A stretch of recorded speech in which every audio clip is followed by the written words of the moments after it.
so that people can actually hear me. And I'll make sure the desktop audio works. Oh crap, I also have got music. Hold up. Stream music. I'm gonna go very quickly onto Streamlabs. Is it Stream? No, it's not Streamlabs. It's SoundCloud. That's the one. Let's get generic, because I have a new bot on this thing. Oh, Hydrabot, isn't it? Or... Yeah, this was probably good, but you gotta use. I couldn't get Spotify to work on it, so I've just been using Streamlabs. I'm gonna look ambience music, and I'm going to go get some. I guess Skyrim ambience. Yeah, that'll do for now. So how do I copy link, and then I go. Oh, hello, Padema. Hello, Padema. Hello, Jesus Christ! What music have you just played? Is it? Years. That's fucking okay. What song is playing? I don't remember Skyrim and Grand Theft Auto being the same game. This is not it. Potatoes put something on. It's like, oh shit, here we go again, fighting dragons. Okay. Is anything playing? I don't know. I turned it down because my earphones. Yeah, I instantly That's turned it down. fair. Why is it? No, nothing's playing as well. This command is restricted to Hydra song. Oh, I put it in the wrong chat. Okay. Oh man, that's fucking hilarious. Sky, king breaking into a house and fucking Big Smoke was like, "You broke into the wrong house." Skyrim belongs to the Nords. Alright, now we got some nice ambient music. This is random, like, drive-bys. Oh god. It's a Thalmor. Alright, everyone start your year chants. Woo! Hello everyone, welcome to Into the Multiverse.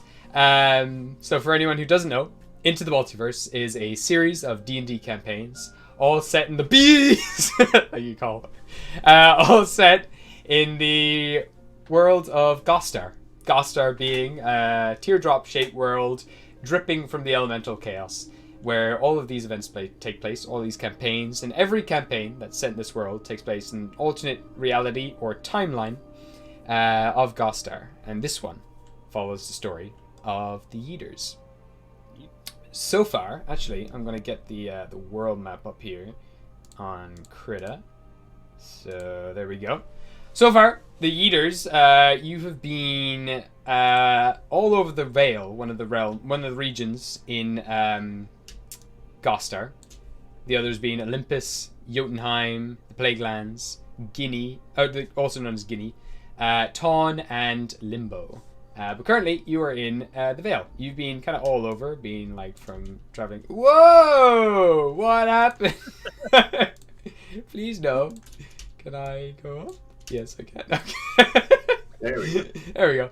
So, emerging from your like dreamlight like state, captured by the Vine Queen, you emerged in her tower. You've been all over the place since, but while you were in her dreamlike reality, you came across an item known as the Winter Ring, or which also belongs to the Winter King. Or he's claiming it belongs to him at the moment. It actually belongs to Tyr, one of the Fey Lords of Gostar. And you've acquired this ring, and at that time as well, it was being searched for within the Dreamlight realm by 3 other frost giants. They had like a little dowsing rod looking all over the place for it, but you got to it first. And Ebic, you picked it up and now hold the power of winter in your hands. And it's starting to change you. Your beard is kind of covered in frost permanently, as is the rest of your clothes, and your breath is constantly cold. and chills the air around you. You haven't used it much, and you haven't, tapped into the powers of Tyr. But a lot of people are after you. The Winter King has sent assassins from the Checkered Court after you, and one of those members actually became one of the members of your party, Cyrax. And traveling along as well, you found the hags of Jotunheim are also after you. They're hoping that if you bring the ring to the Winter King, that he'll have... Okay, I just painted on that. That's fine. So if you bring it to him, he'll have enough power to counter Lucy's army, who is also another threat up in the fire realm of Tawn. She's building an army as well, and they're hoping that the two armies will cancel each other out and create peace again. And along with all of this as well, since you were in Tavenlock recently, you've started to find out that there are also treasure hunters now going after the ring. There's a bounty on the ring. For anyone who can bring it back to the Winter King, he will reward them a bunch of treasures from his huge treasure hoard. And there's one other group looking for the ring too. Well, his army, I suppose. The Winter King's army, you recently had an encounter with them down in Tavenlock, where you met the Winter King's transmutator, who you dispatched of, and also found out he was being puppeteered by some other magic. Puppeteered. Oh, that's very good. You get an inspiration. I already had it. Well, you gotta use them more often, so I can give them more often. It's almost like we forget we have them. But you,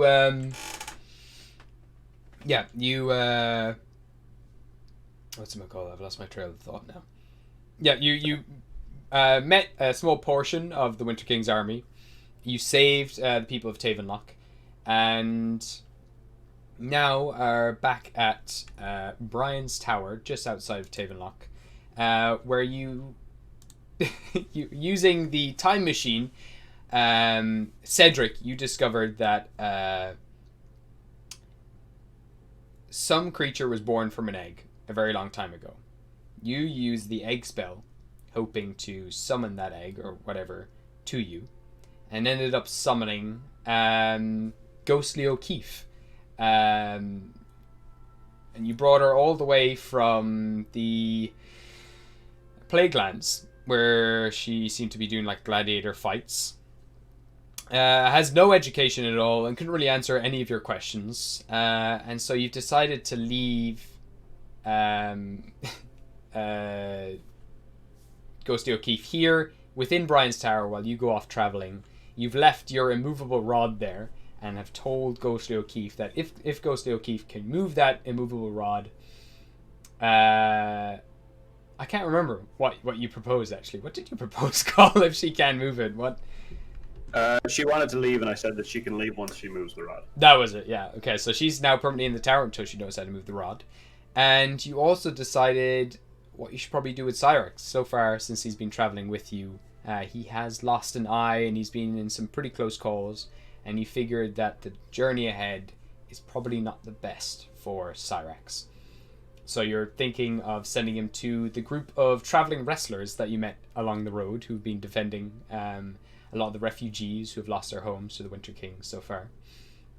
And then lastly, what you were deciding to do was if you should leave the ring somewhere safe, like bury it and bring your duplicate that you have of the ring with you, or if you should just bring it with you to make sure that you know where it is at all times. And so we hop back in to the tower where you're going to be deciding what to do next. But before that, I will get everyone, if you can, to introduce yourselves to everyone watching the stream at the moment. So, starting with yourself, Moss, you're playing Ebic. Hello, my name's Moss. I play Ebic, the Dwarf Korean fighter. And was it like the last session I exploded, or was it the session before that I just randomly exploded? I think that was the session just before this when you're fighting the Winter King's army. So you were missing the last session where everyone kind of just settled down in the tower and they kind of decided what to do next. I think you exploded in the last session. Was that when you raged? Yeah, he raged and then tentacles exploded from it. That was it. Yeah, and they just like started whipping like everyone around you. Yeah. So you exploded the last time you raged, which was interesting. But luckily it kind of worked in your advantage. I don't think it hurt many people around you. Yeah, let me see what that was again on the roll.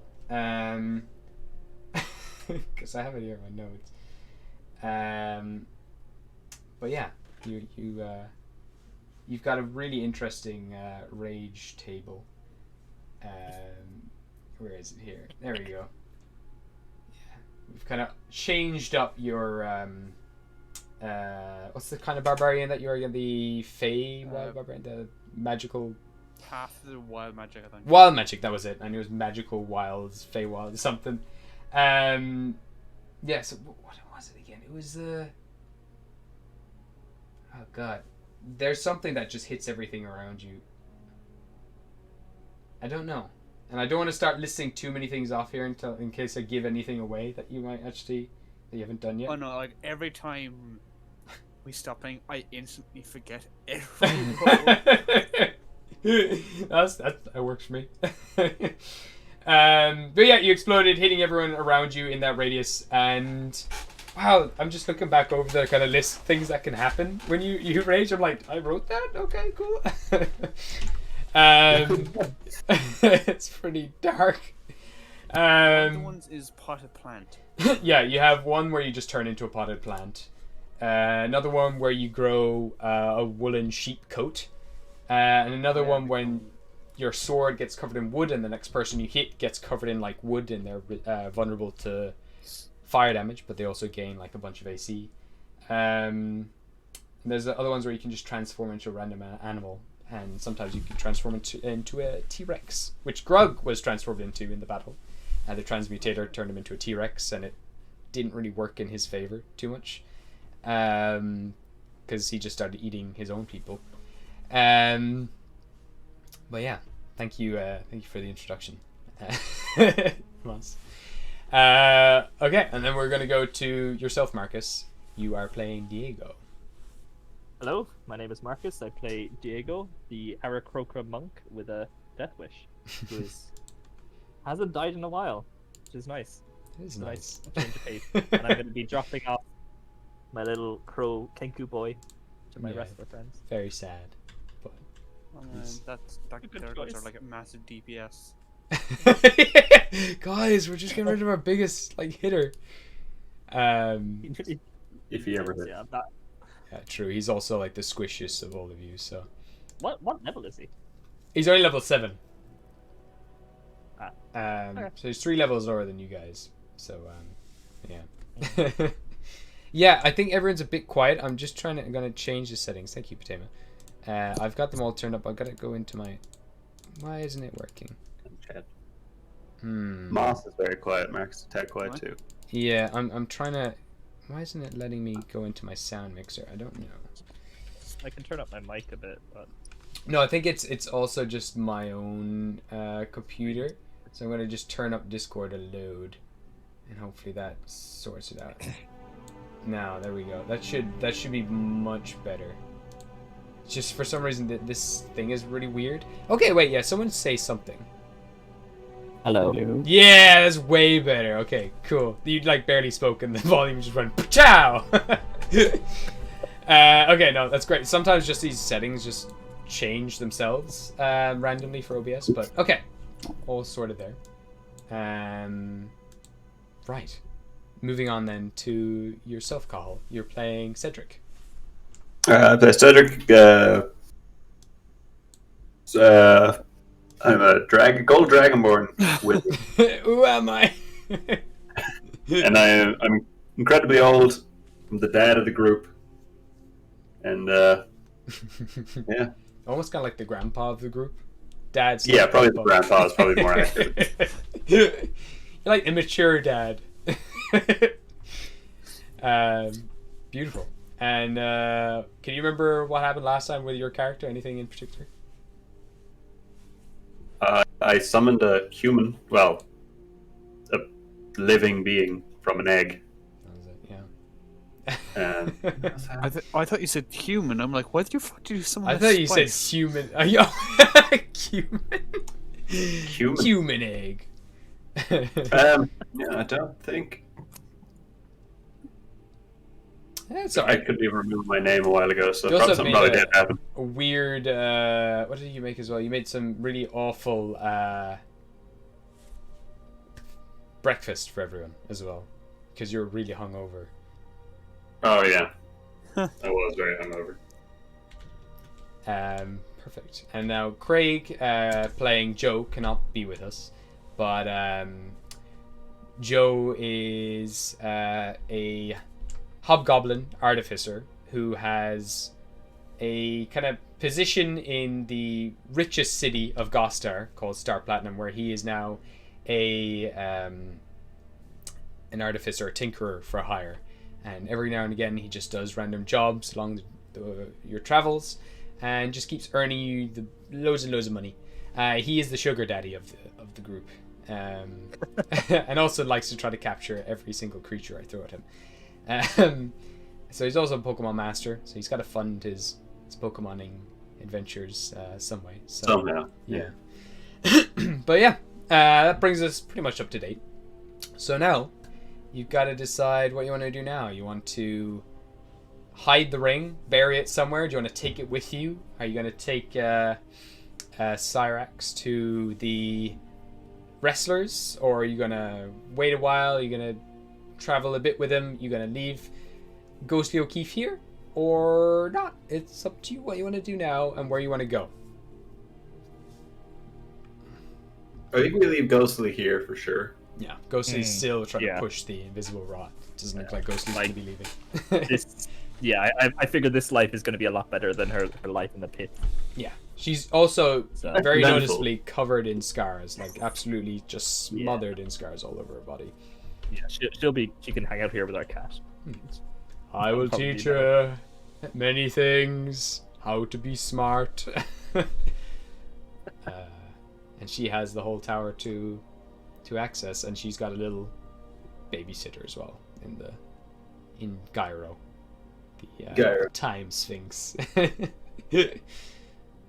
right. That's for us. I mean, we gotta bring Cyrex back to Yeah. camp. That's on the way to Jotunheim anyway. Yeah, so I'm pretty happy with that. I suppose the ring is up to Edit. It depends if he wants to even part with it. Yeah, like we'll bring the ring with us because it's the last place they would expect with our duplicate for us to have the ring. That's fair. They're like, what kind of idiots would take the ring? We'll never them. see it coming. We're going directly to you with the ring. No, what you do is you put the ring on your toe, and you put the fake ring on your hand, and then Nice. they'll take the fake ring. we don't know And you- a small village of like halflings around the place, do we? Oh It's, yeah. a very interesting. Are you like trying to get like a duplicate of Epic or something? No, to get Frodo. No, I want to leave the ring with right. a halfling for 100 years. Wow. Okay. I can't believe I didn't get that reference. I'm ashamed. No, I can't. I don't think you can give me a history check. Actually, there is actually a town of halflings. But- 14. Okay. You would know. You're currently here in Tavenlock, but moving up in the opposite direction of Jotunheim, more towards Olympus, there is a small town here called Rumble Range. But is known. It's just a halfling town of tinkerers. Ooh, can we give the duplicate to them? Tell them to go to the Winter King. Well, we're also going to the Winter King. This is getting so convoluted. So, like, but it's like impossible to see through the plan now because it's just so. yeah. You could definitely do that. I wouldn't stop you.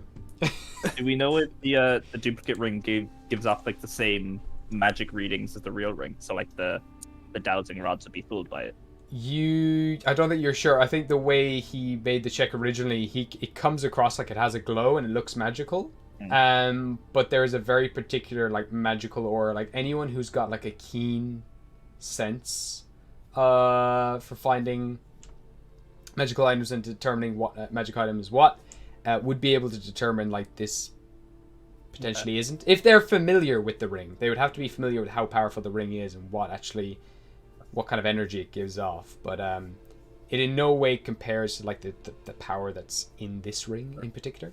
But it is magical, or could fool like a simple wizard. You don't know if it would work for the dowsing rod or not. The little stick, they literally had like a stick between them, like.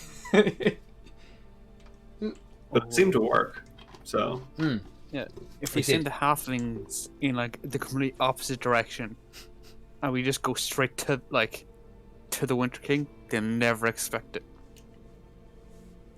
We give it to someone who's definitely going to brag about having the ring, Yeah. so they'll catch wind of it. I can just imagine us rolling. Let's resurrect Cheek now. Oh my god! it's been over 5 days. You haven't used your resurrection staff. It's probably been over 5 days since you left the up here. Just outside Rig Draelted, there was the. This is an outdated map again, but there was the undead city that would have taken you a few days to get to from there. It's been 2, 3, 4, 5. It would have taken you about 3 days. Maybe you have about 2 days left before you can revive someone. Actually, There's a resurrection queue, isn't there? Does Cheek know? And then there's like a couple of other people. But they're all inside Zavion's tower. They're inside Lilith's tower, the Vine Queen's tower. Lilith. So Zavion's tower is here, and then the Vine Queen's tower is here. So it's still an absolute trap. Yeah, we have to resurrect Brian, but like I want to do that with the child body. We've got Brian, we've got Cheekno, we've got the Australian Gary. What was his name? He was there for one. He was there. Carl. That was it. Carl. My name's Carl. He showed He was the up, dinosaur got tamer. instantly disintegrated. His flesh like melted off his body. Like, this is fucking shit. It's like I finally got a body again, and then just get fucking vaporized. I'm no longer a dinosaur. I'm no longer fused with my dinosaur. Woohoo! Freedom. And then death. It just vaporized. Oh, that was rough. Yeah. Yeah. I'm happy with that plan. If Epic wants to hang on to that. Wait, no. Yeah. So what are we gonna do with? Are we gonna do the halfling plan? You know, we'll do the halfling plan. Get like the most braggy halfling, and just give him money to go fuck off in a random direction. But does it need to be a halfling, or can we just grab a randomer from town? There's a few halflings in Preferably a Table Lock. halfling. Could we give the ring to the bounty hunters, the fake one? You could. They're there. Yeah, they're not bad. Yeah. But what I don't know what would that get us. We just turn up and then there'd be a bunch of dead bounty hunters. You do know that the bounty hunters would want to take the ring to the Winter King. Yeah. That's where they would be going. So they'd be going the same direction. You like both like head off in the same direction. Like, oh, this is awkward. Whoever gets there first. That would be very awkward. It'd be really awkward if we get there before them. They're like, wait, we have the ring. What? Yeah. We could give it to someone in town or a halfling. Yeah. It doesn't have to be a halfling. I feel we just want to stick to Gotta that. be. Gotta hit those Lord of the Rings tropes. Okay, so yeah, what are we gonna do? We're gonna go into town and either find someone there or travel up to Rumble Range, find someone there. Yeah. And then Which one has Dave not prepared for? Let's do that one. Yeah. I could tell you now. I did let's not turn around expect Crystal Scout. you to try to look for a town of halflings and give them the ring. I have to say I wasn't prepared for that. I do happen to have a town of halflings, but that is not because I knew you'd be going You there. should have just said. You should just said at the end of them. There's no halflings in. I can't lie. I mean, this is what I'm all about. Your world. We've also met halflings I know, already. but, yeah. Oh, yeah. So like, there's no halflings. Then who the fuck were we talking to? No, there is a halfling town there. I have a sense of what's in Rumble Range, but it is to say it is several days travel to get there. We could pop in. Yeah, we can pop in on the way to Jotunheim So anyway. getting Yeah, we can figure out what we want to do with. Oh, what's the safest way into Jotunheim's up that direction anyway, isn't it? So you're going. So just to say, I'll get a little. Get my pen here to just give some indication where you're going. So, Jotunheim is. Oh wait, bigger pen is needed. Jotunheim is here. Rumble Range is here. So you can go and like the Craig's place is kind of like up here, like in the mountains. Oh. So, but the Oh. just I'll get another map for you guys so you can actually see. I'll open Jotunheim here. So, just to give you a sense, actually I'll get my grid up. Make that 70. Nope, not 79. 70. There we go. And show grid and get rid of that to 0. Jesus. So, yeah, I had a lot of time every now and again in Japan to start, planning out all these maps and everything. Actually, wait, I'll cancel that. Good, anyway. So, That's good. here we go. We're gonna go copy, go paste in the Yeeters. Wait, hold on. Just drag it in. So I'll show you where you are roughly. Dang it. No, I don't know what I did there. Fuck, that's fine. So you guys are. Let me just double check. Go back and forth. That's that Bow Lake here. So you are roughly. Yeah, like that. Yeah, you're here. This is Tavenlock. At the end of this river. That's where the lake is. So you're here. Krieg's Castle, or the Winter King's Castle, sorry, is here on Malkoror. So the kind of one of the best ways to travel, you know this with all your history and everything else, Cedric, would be, you can cut past like, Magnolian Forest, cut in here. There's a few kind of towns. There's one big city here, Jarlheim. There's a few other places along the way. But this is basically, the darker it gets, that's the kind of incline. So you're kind of basically going straight up into like really harsh mountainous territory to get up to Uchtdoror. A train or something? You've got a horse and carriage. There in the towns themselves in Jotunheim, there would definitely be like guides and other people like that who could help you through the mountains. But none of you are really familiar with Jotunheim. I don't think any of you have been there. No.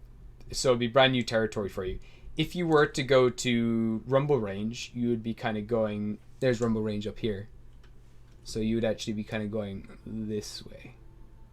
That is, yeah, that's a while out of our way. And then you would go down there. So you'd like do yeah. So it's up to yourselves. Yeah. How exactly you want to go about it. Well, we could teleportation circle up and then walk down if you really want to go get some halflings. Yeah, true. So I mean, you could teleportation, circle to here. And then there would probably still be the runes of Zavion's teleportation circle that he left outside of Lilith's tower, when he was bringing people home. That would still be under the snow there. If you wanted to, you would probably still remember the runes for that. And it would be maybe 2 days travel then down to Rumble Range. And then you could start heading off if that's what you wanted to do. There's a few cities along the way there. There's Bramgat. There's so the way it's broken up for Jotunheim, there's different realms of Jotunheim. So the lowlands, where a lot of the common folk and everything live, is Midgard.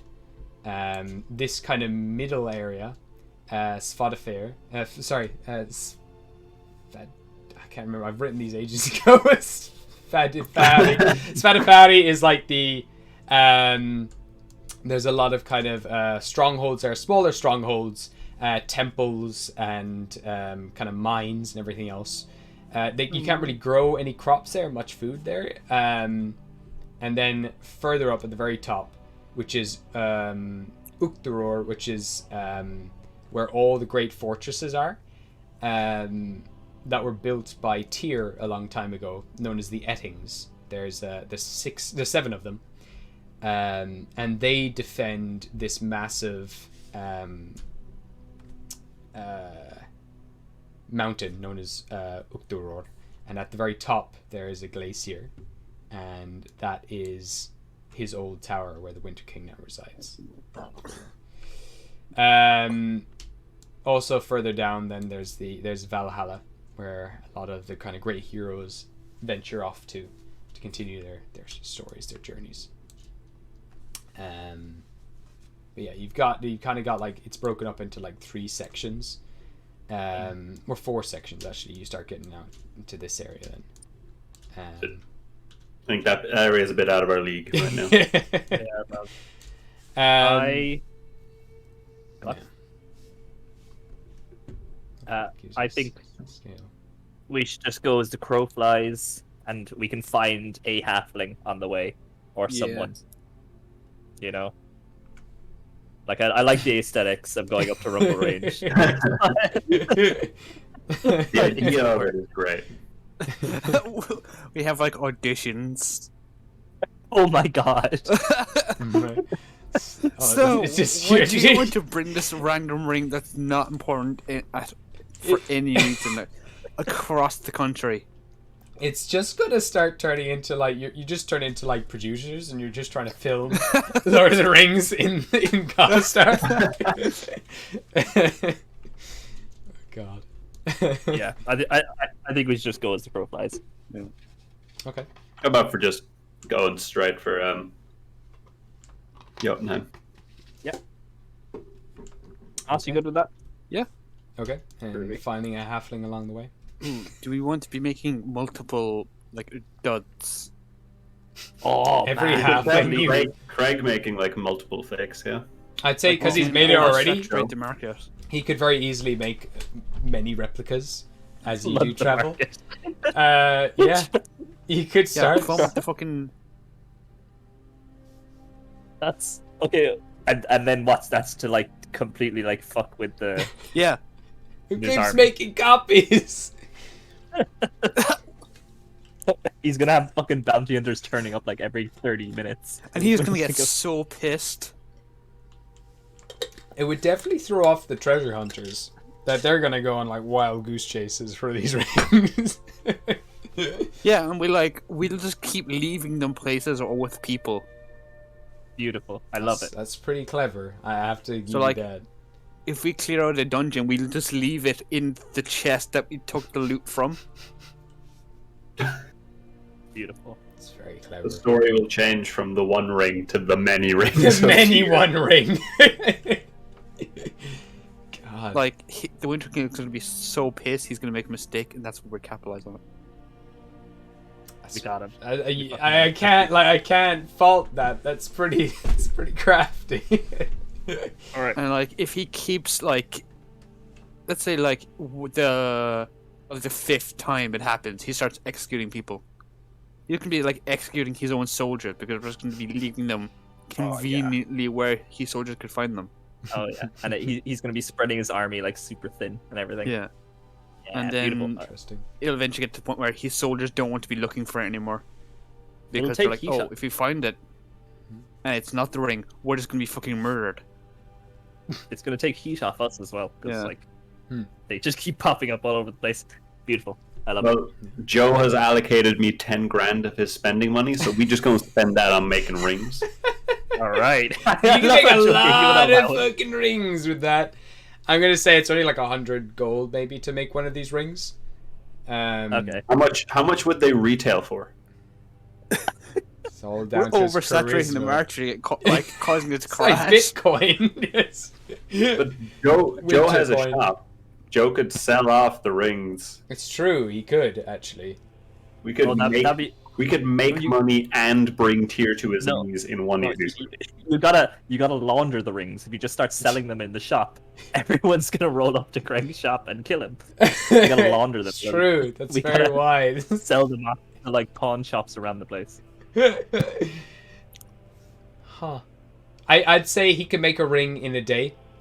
if he wants to make it a legit kind of copy that has kind of magical properties, and even maybe could do a few cantrips, like icy cantrips here and there. I can say he can make one of these in about a day, and it'll cost him about 100 gold. Yeah. He can double that if he wants it to have maybe some other little spells or something in there, like little kind of icy effects. Spend like 200 on it. Let's make 5 200 and 10 100s. You should. DM notes. You should. Yeah, have them be like varying strengths, so they like Yeah. they're not all the same. And then we'll make 1 2000 one, and I'll store one of the ice fireballs in it. Oh my god. And That's on gonna the way take, there, like- I'll actually like delve into the ring and figure out what the fuck it does, instead of forgetting about it. Yeah, But, like, you literally haven't really used it all that much, and when you did try to delve into it, you were kind of slowly getting covered in like frost and ice as you went deeper. yeah, deeper and then I into used the- it against Lilith, and I just Yeah. went cone cold and just fucked like. For Potimo, Mm. Joe has a shop in Riachtrelta. Yeah, He is so a yeah, merchant of Riachtrelta. yes, Or, yeah, Star Platinum. yeah, exactly. Yeah, he did. They broke into. He managed to wean his way in there with all his money that he won from a Space Wizard game, and then bought a bunch of stuff there. But also, while he was there, just signed up as a merchant, because that's what you have to do to kind of get a place over there. And now he is a merchant for hire. He's got a little portal bag where people send him commissions, and yeah, it's just been happening so far. Beautiful. I was going to run to the bathroom one second. Yeah, no worries. Take your time. Ooh. So, yeah, so he's making a lot of bob from that, and he's got a shop, which is pretty cool. Beautiful. Yeah. I Nice, like it when like- players set up a business. It's pretty neat. If we find like dead bodies, we'll just like place a ring on them. Further fucking with him. And then the We dress them up like that.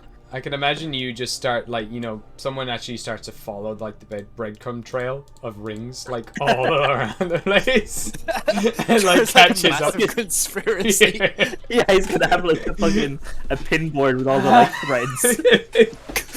He just, yeah, Classic he's meme. Charlie D from Always Sunny, just Yeah, like yeah. freaking the fuck out. Where's the ring? Where's the ring from? Who's the ring? Who's picking the ring? I don't know. He signs the fucking rings.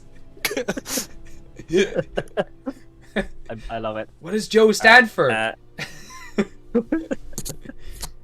All right. Cool. Yeah. Will we? So Well, I'll wait for Carl to. But sure, will we I get can Mosey? bring up a map. Are you heading to Tavenlock first, or are you heading to the wrestlers, or are you heading to the There's also the whatchamacallits, the treasure hunters. Oh yeah. They're there too. Totally up to yourself where you want to go though. Well, Diego kind of wants to swing by Tavenlock first and then Wrestlers, but do we want to go see the bounty hunters for any reason? Are we going to give them a fake ring, or is Yeah, that we'll give him kind a of a fake. bit? We'll give him one of the better rings. So it'll take a day for him to make it. So you can actually spend a day in the tower if you like. If that's something you want to do. How far is Tavenlock from the tower? It's like It's only about like half an hour walk. Yeah. oh yeah. Grand. Okay. So Let's spend a day chilling. I'm gonna like mess with spells and stuff, and cool. Can Diego, Mhm. when everyone's doing shit, sneak off and visit Ramshacks? Okay. You I certainly don't like can. the way you laugh. I just wasn't Yeah. expecting, but absolutely, I'm all up for people visiting Ramshack. So Oh my god. the rest of you, Well, if yeah. yeah, go on. Sorry. Is there anything people want to look at while they're here spending the day here? So I'm going to say Joe's tinkering. Obviously, he's going to be using the facilities here he's got a nice kind of studio space to work with, so he can be tinkering on the ring. Might have to buy some materials from Tavenlock and everything else, but he has enough to work with for now. As for the rest of you, Cedric, Epic, or I will take Burr and go into like the library and try to find the ring. because I can't remember if Burr's actually smart because Epic is dumb as shit. Yeah, I'm actually gonna check that. I don't think he's smart. I think he's wise, but I don't think he's smart. Let me see. Where is Burr? So Burr. There we go. She's got to level up. Gabe is cursing me out, I think. So Burr's intelligence. No, Burr's also dumb as shit. He's got 8 intelligence. So, he's also got 8 constitution, which is interesting. And 8 charisma. Like he's like a real min-max build.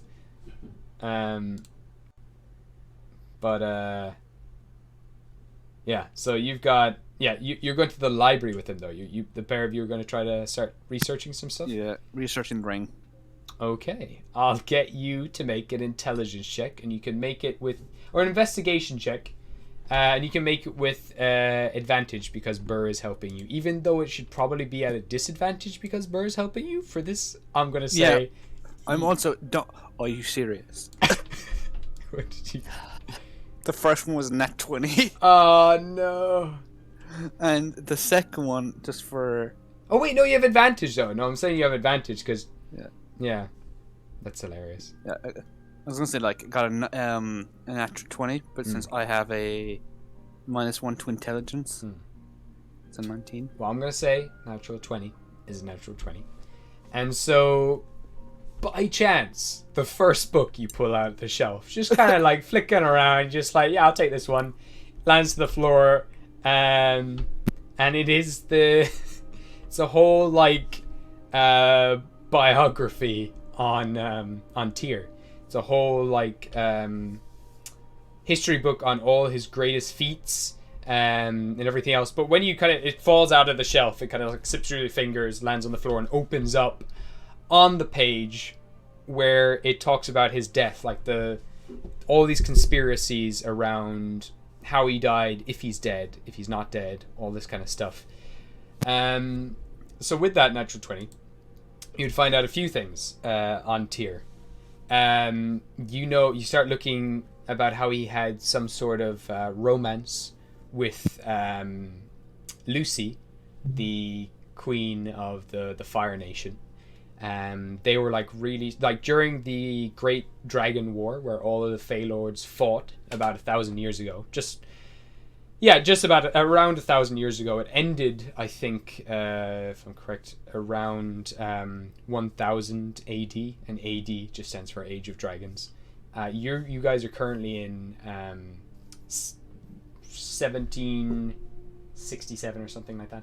Let me just double check. Or 1777, something like that. You're in the 1700s, anyway. But you continue looking through, and you find out that she, at one stage, they had some sort of falling out. All the Fey Lords at this stage were kind of dying off. Cain, there's notes on Cain that he's been banished to the Thunder Plains after killing his own brother, Abel. All the other Fey Lords ganged up against him, banished him there. Lilith and Titus didn't really play in too big a game in this whole war. It was mainly between the 4 older siblings. But you come to the spot now where there's conspiracies as well that there was a child, there was some sort of child born between them. And Lucy ends up betraying Tyr, or he tries to run away from her. It's not really sure what happens, but Tyr loses one of his arms in that battle, and he's so like he's wounded so close to death that he retreats back into his mountain, which is on that giant glacier, his giant fortress. He buries himself under the mountain, and people believe that he just went down there and died. But before he died, he was too cowardly to completely let go of life, so he put his soul into this ring so that he could live on and still influence the world. And that's what the history book that you've looked through says. That's the best that they know. You can't be sure. Like, a lot of this is kind of just pulling from scraps. They It's even conjecture, mention it. yeah. Yeah, exactly. You don't know how much of this is truth. This is just running with the information that this person had who put this together. That's essentially what you've got. And no one knows if Tyr is dead or alive. And he goes, like, people give him the nickname now, Ghost. He is the ghost of Jotunheim. And sometimes people can hear him crying still, like licking his wounds. But yeah. Right then. There's not much known on the ring. You know, it was passed around between Fey Lords for a while. But no one really knew where it went. People just know of rumors of this ring. And only a small handful of people know about the ring in general.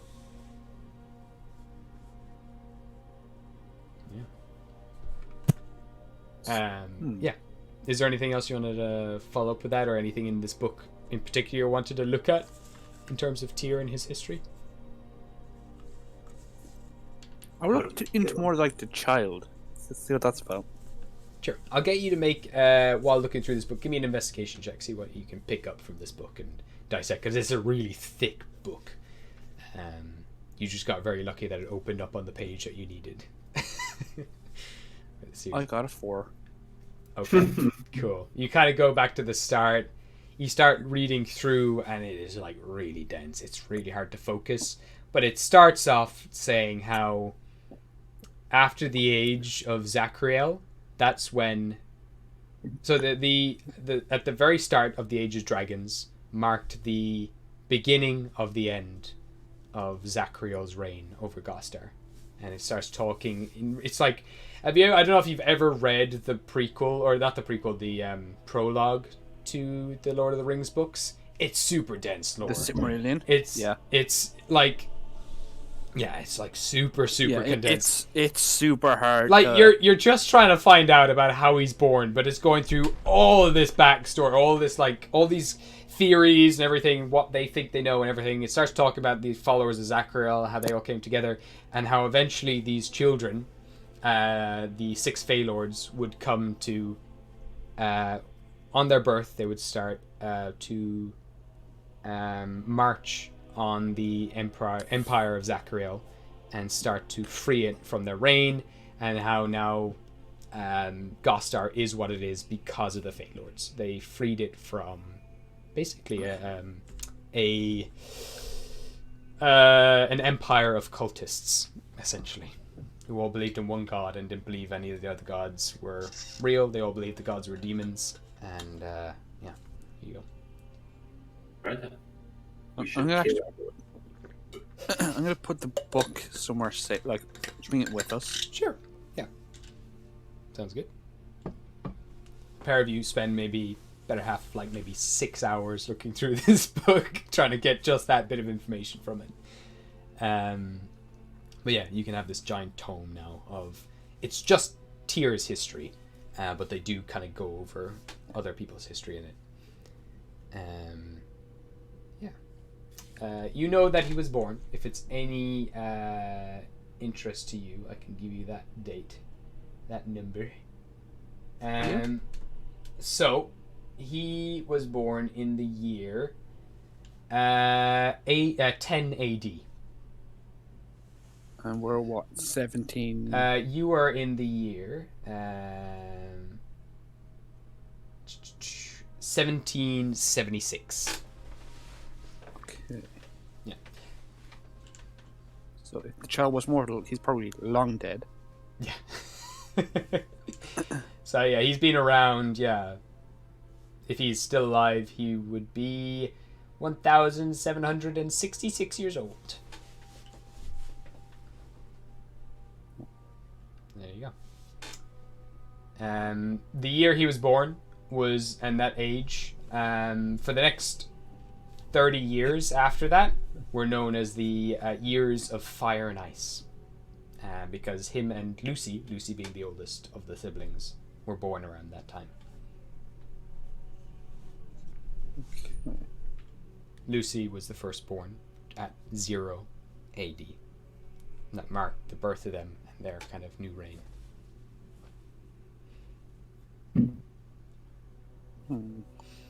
Is Cedric doing anything? I'm gonna spend a few hours changing around some spells, and then I'll spend the rest of my time studying the machine. Oh, the machine. Okay, right.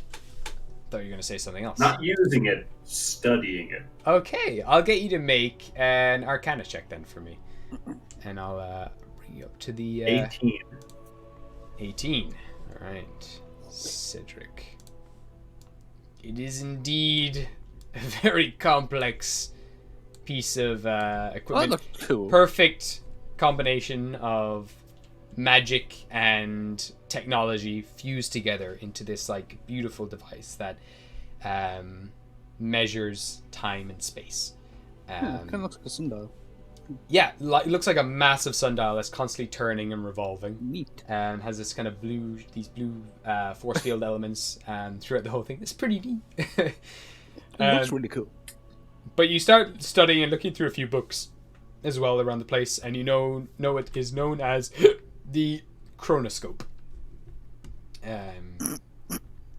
And it is used for looking back, peering back through time. And you do start to figure out what exactly you did last time and how to sit into it and maneuver through time. But you know that doing so requires like an incredible amount of intellect. Give me a history check very quickly. That's me and Berg. 23. 23. You know that the only people who've managed to maneuver through the elemental chaos were the Illithids, the Mind Flayers. They're the only ones who managed to go out there and return. Because a long time ago, they were banished from Limbo, which is the realm they're from. They used to rule over there, and then they were banished by Abel, who was the Fey Lord of that area. He pushed them out, banished them off to the chaos, where they had to, like, they went off on their massive ships, and they didn't come back for a very long time, but only recently, in the past few years, they've come back. And they actually survived in the element of chaos, and people believe it's because of their, like, incredible intellect, and their incredibly strong, just really strong minds. And this machine works similarly to that. Like, you can only maneuver through it. Maneuvering time, you continue looking through books and everything that's here, and you start to piece together that time is just another medium that we can all move through. The same way fish can swim through water, birds can fly through the air. It's a little more complicated with each medium. Space is another one, like going through the chaos is another thing that you have to travel through. But time as well, all these books that you start looking at in this library talk about how it is just another medium that they're learning how to travel through and move through. And to do so just requires like an iron mind. This device allows you to peer through it alone, but even to do that is very hard. And this machine essentially moves your conscious mind back through time to peer through it, but there's a chance that it can get trapped in that time zone, and you'll have to relive those years before you can come back to your actual body, and it can have terribly drastic side effects on you if you're not strong enough to move through it. So I probably shouldn't have used it, is what you're saying? Luckily you didn't go too far back. Also, you know that the stronger your brain is, the stronger your mind is, the further you can potentially go back. You went pretty far back in terms of how strong your mind is. So you went pretty close to those limits of what you're capable of. And you were lucky that you didn't get stuck there, essentially. Probably more impressive knowing that int isn't even my highest stat. What is your highest stat? Charisma. What? I didn't know that. That's quite cool. Okay, born leader. Yeah. All right then. Yeah, essentially what you pieced together. And we're going to say again, it'll take you several hours to kind of gather all that information in the tower, but it is all there and it is all accessible to you. It's just a matter of time and going through all of these pages to figure all that out. Okay, so moving on to Diego. I'm going to set up this map for you here. Give me 2 seconds. I'm already half regretting my decision.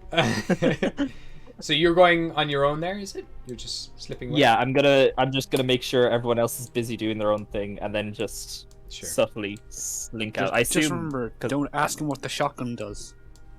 Yeah, I'm just. I assume because I can fly the distance, it'll take me like quicker than 30 minutes. But... Yeah. You can get there like about even less than 10. Yeah. Before people even notice I'm gone. That's the idea. Yeah.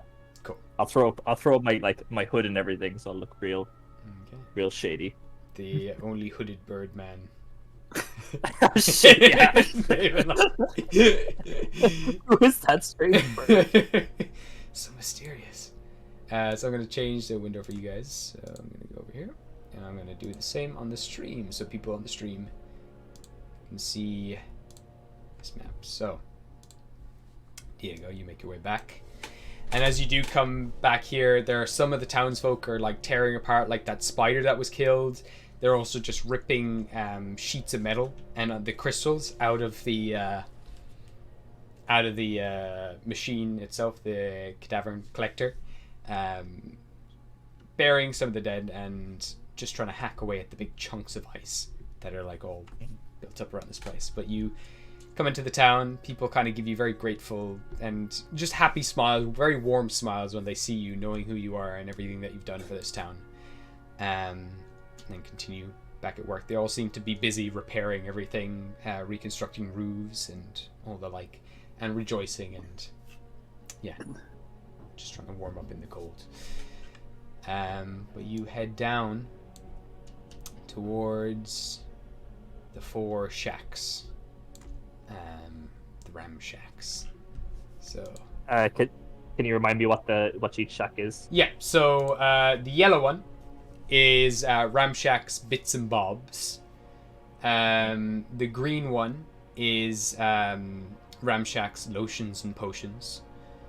The red one is I think Ramshack's, it's like sword and shields. It's kind of weapons. Ooh, that's a good one. And then the blue one is... the green one is Ramshack's Enchanted Wares. And then the blue one is Ramshack's Lotions and Potions. Groovy. I guess I'll go into Bits and Bobs. I've got kind of a general request, so sure. I might have to move around between shacks. Between shacks. Okay. Between shacks. See, like I know how bad Ramshacks is, but Diego doesn't because no one has talked about it once It's they true. left Ramshack. God. I'm gonna just move these all out of here. It's literally just people like enter there and then they like We've leave always and just told don't you mention it. Don't even comment on like what happened. They're just like That's why I snuck out. All I know is you can get good shit there. Actually, I'm gonna get rid of that. Yeah, wasn't Epic like almost forced to stay put and not go there? Yeah, he was told not to go there. Yeah. A lot of people for sure. So I'm just gonna get rid of that.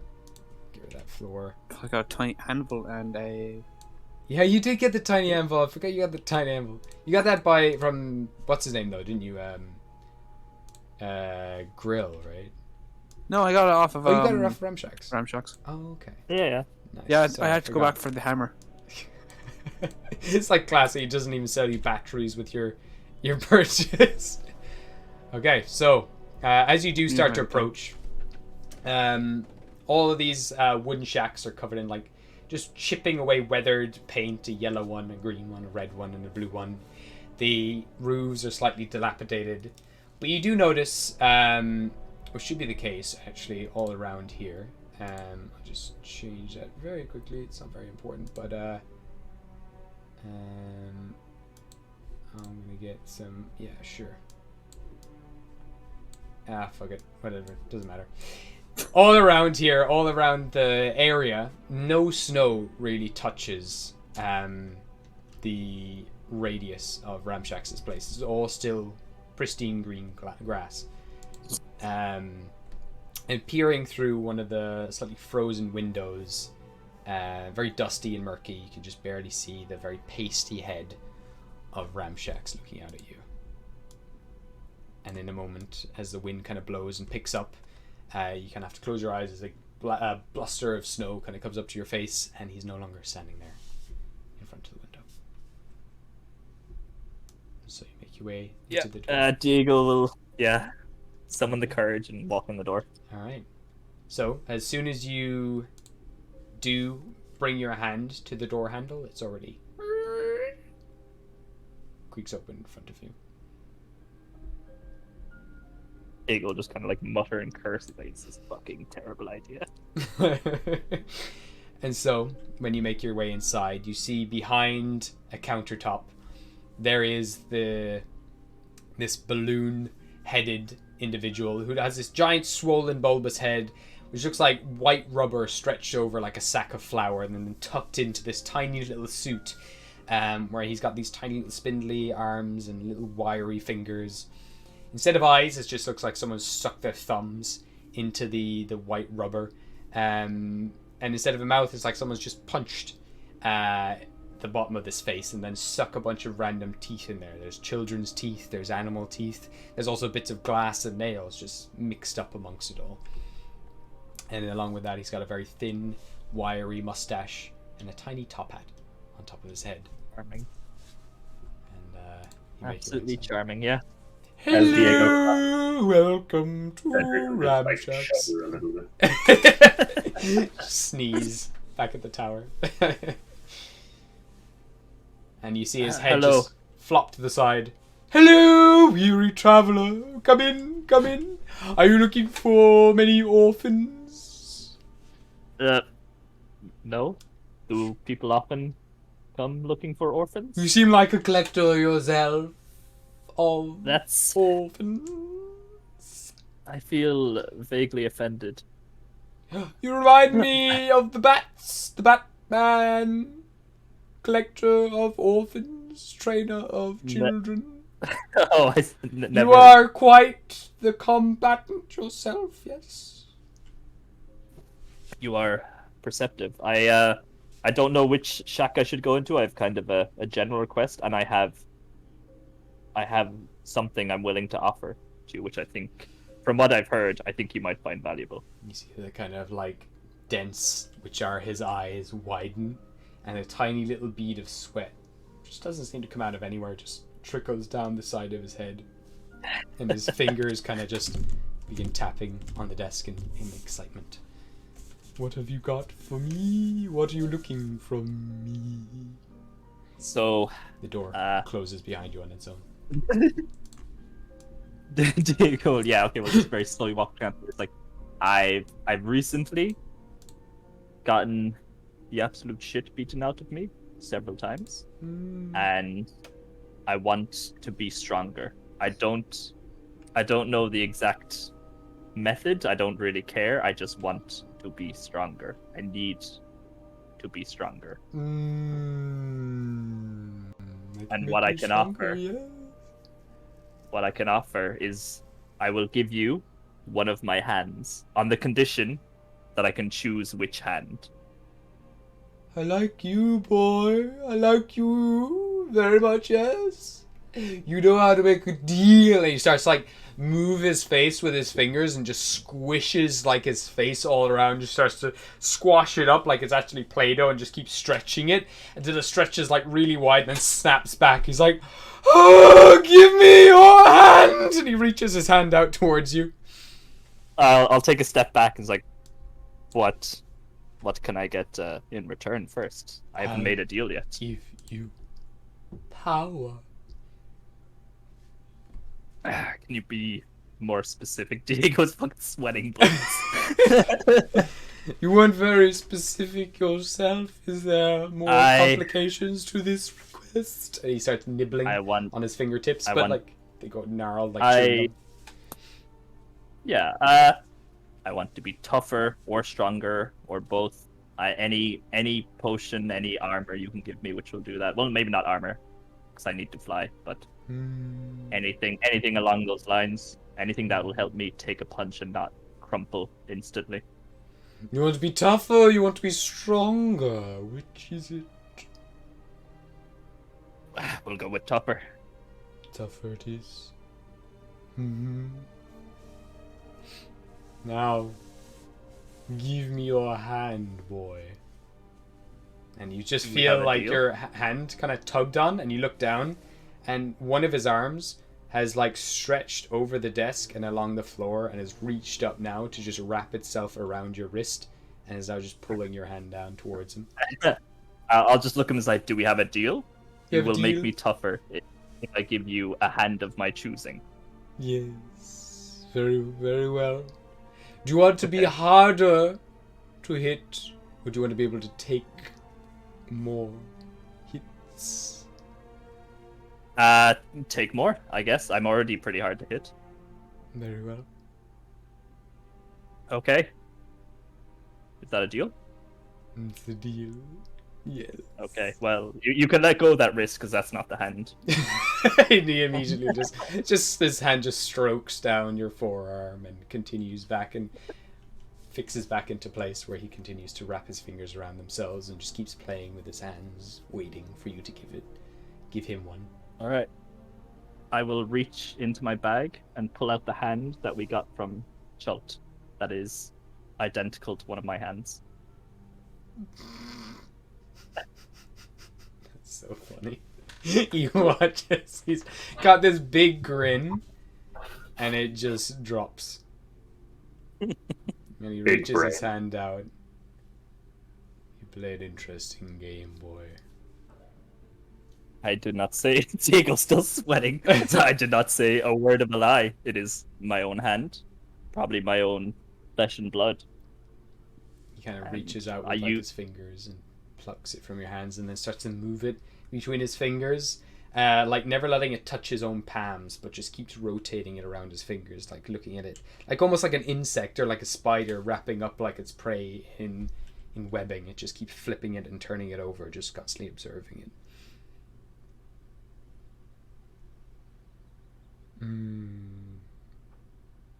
Okay.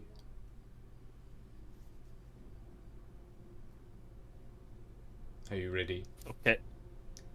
Yeah, I guess. Is this gonna hurt? It's only gonna hurt whoever I'm taking it from. What? And he opens the door behind him and throws the hand that you give him into the back door and then pulls out what you can only see is like this big mass of black feathers. And he kind of lifts it up to his Jesus. chest, stroking it,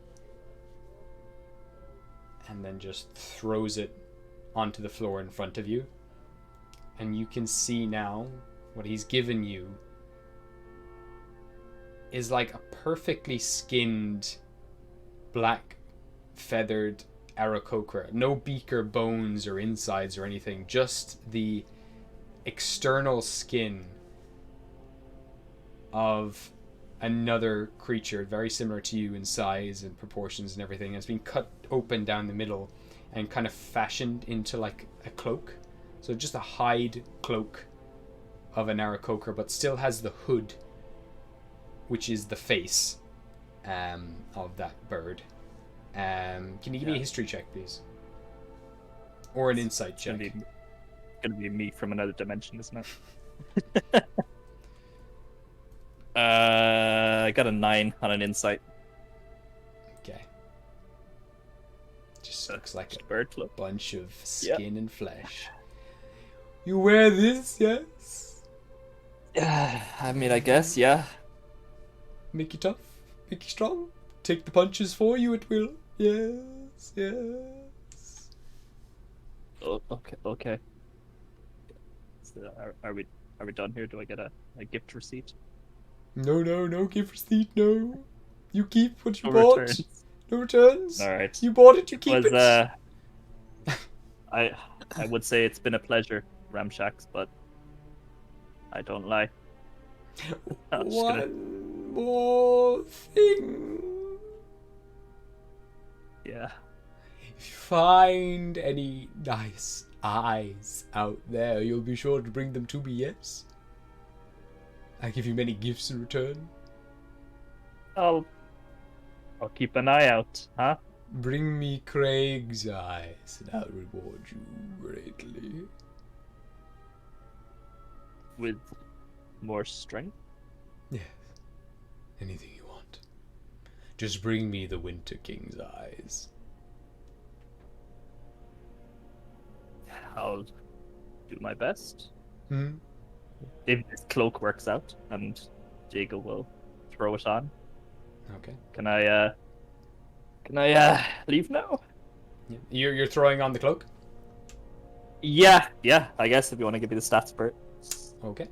The way it works is let me just work that out.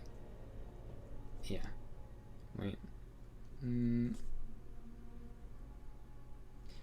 So as soon as you throw it onto you, it all just kind of snaps onto your body, and for a second you feel like this layer of skin all over you, and then it eventually just kind of dissolves into your flesh. You feel this fuzzy feeling, this melting feeling all over you. You have more feathers than usual, and there's this high-pitched scream of a male Aarakocra, all like that just rings in your ears. The windows shake in this place, and I'll get you to make another insight check, please.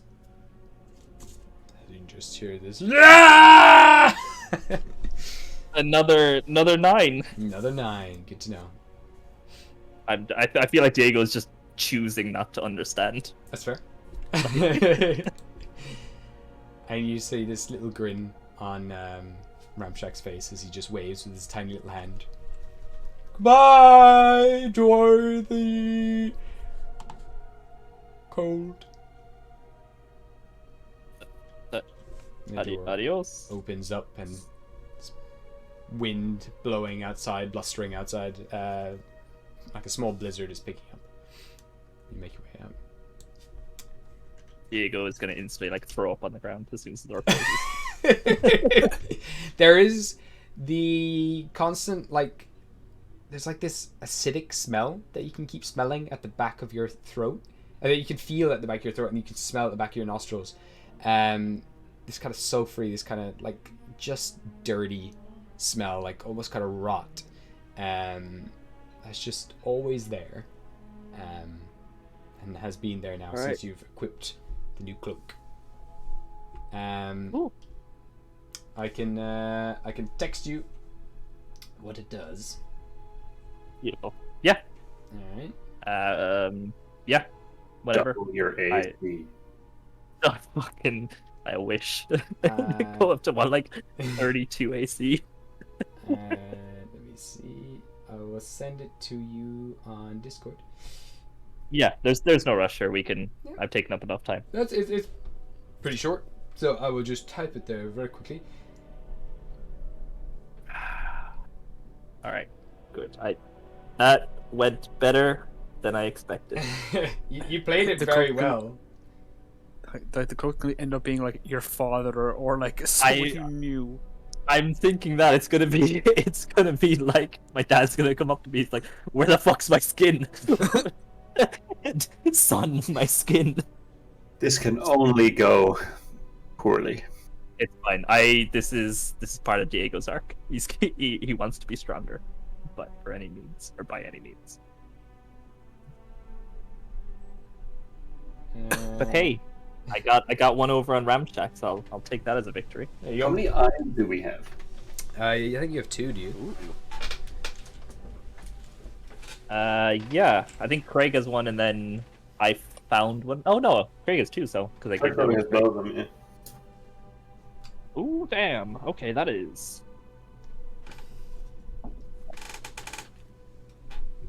So that's what you got. Very short or long rest. Oh, damn. Okay. They kind of replenish. It's like a meat shield, if you would, that you get every short or every time you rest, you get it back. It kind of regenerates. It kind of recharges. Yeah, that's essentially what you get. And once they go, they don't count towards other temporary hit points, so they're their own thing. It's like your own little pool Okay. that can soak up damage for you. And do I have to attune to the cloak, I assume? I'm gonna say you don't have to. If anyone else wants to use it, they do. Oh, that's a really worrying sentence. Maybe. I don't know why, but that is terrifying. But you don't have to. Hmm. Alright, beautiful. That is ideal. That is It exactly fits what I you was looking for. perfectly. Oh man, there's gonna be a point now where you just lose your skin. And you Oh. have It's to the use fucking paradox. that. At some point, you will just lose your skin for a past version of you to get that skin. Which came first? Oh the my chicken or the bird? god, yeah. That's fucking great, yeah. That's funny. Oh. Alright.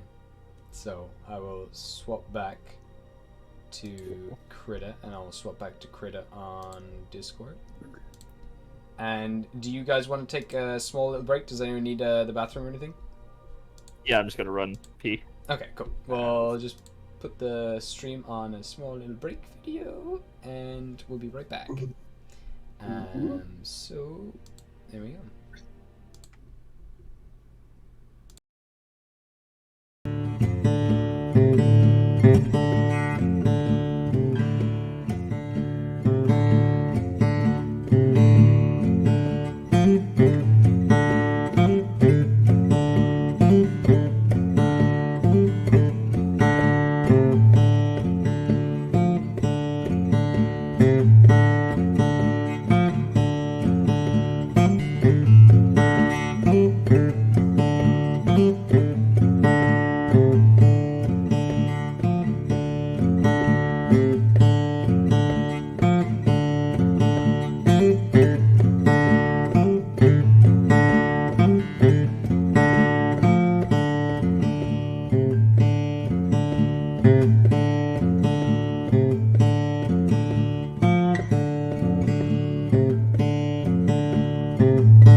Okay.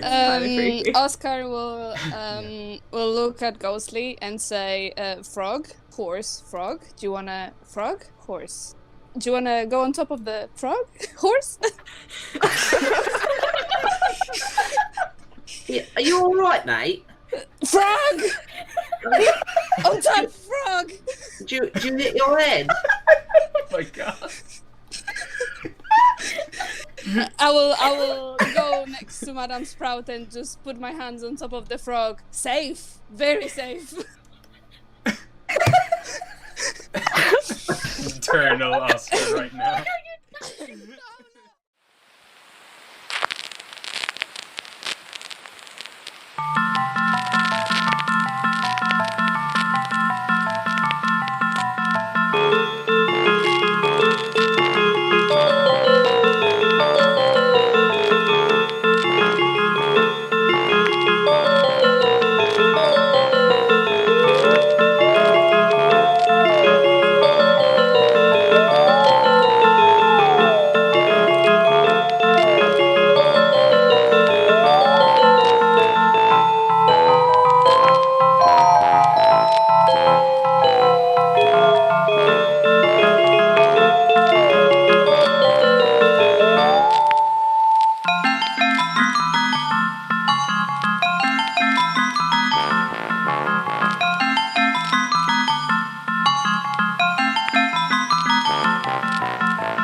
You would notice that Bubbles does a thing where the sides of Bubbles' mouth kind of stretch to the sides and curl downwards and you can sense what Bubbles is thinking, like, really? You think I'm good at this kind of stuff? I was just gonna look at him and was like, no, but I don't think I'm any better.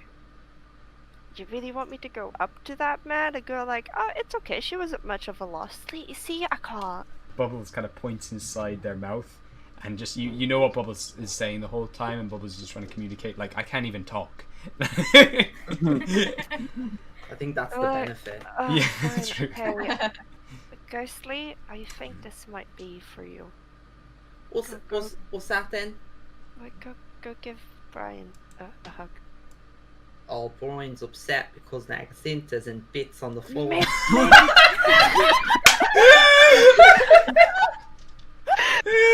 Oh my god! Oh my god.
And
I'll put the volumes back on. We got the sound. We got the sound. And now we go back to Yeeters. Hello, everyone. Alright. Yeet. So, last we left off, Diego, you went off to Ramshacks to do a bit of trading. And now you have a skin of another Aarakocra. Looks very like you. Which has now been absorbed into your body. And meanwhile, back at the tower, the rest of the Yeeters have been researching the movement, like moving through time, looking at this big time machine inside the tower. And Ebic and Burr, the two low intelligent characters of the group, have been studying lore on Tyr, one of the Fey Lords of the Vale of Gostar. And Joe has been putting together a magic ring. Is he spending 1,000 gold on this one, or is he spending the 200 gold on this one? I know he's going to make this one stronger than a normal one, but Yeah, I would say like we would have is this one the you want? first one we kind of randomly drop.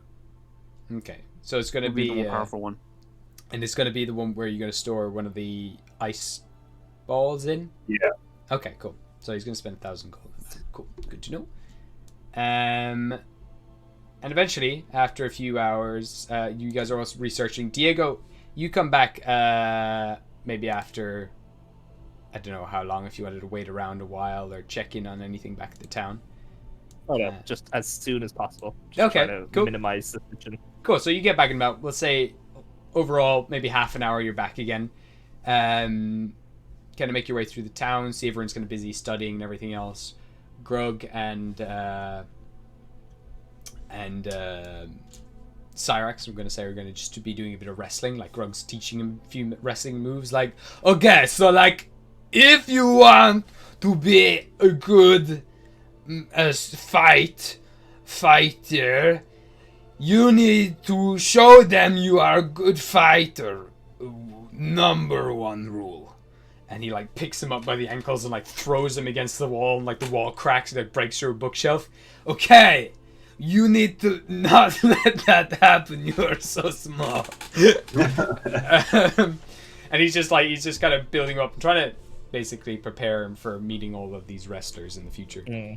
And so you kind of come back to Ghostly is still trying to move this rod and is eventually starting to give up, and she's now talking to to Gyro about how she can go about this. Maybe brute strength isn't the best way, and now Gyro is starting to teach her about a few little things here and there. But is there anything else that you would like to do before you head off the next day, or because this is just some downtime that you can use currently? I'll just meditate into the ring, see if I can figure out more about it. Cool. All right. So I'm gonna say you're just all on the one floor. I will get you as you focus on this ring, and you come back to that familiar dark space. I'm actually gonna move you over here. Oh no, I can't. You literally disappear. So you focus on the ring, and you find yourself back at that same in the same darkness where you feel like you're falling. Your stomach kind of lurches up into your chest, and you feel like you're just dropping. and the further you drop, the colder you get. And you get this sense that there's a presence down there. There's this dark presence looming up at you.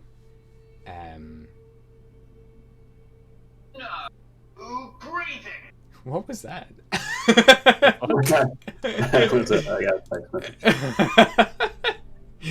But yeah, you start to feel yourself plummet down into this darkness. I'm going to get you to make a charisma check for me, or charisma saving throw. Oh boy, Epic's not good at those.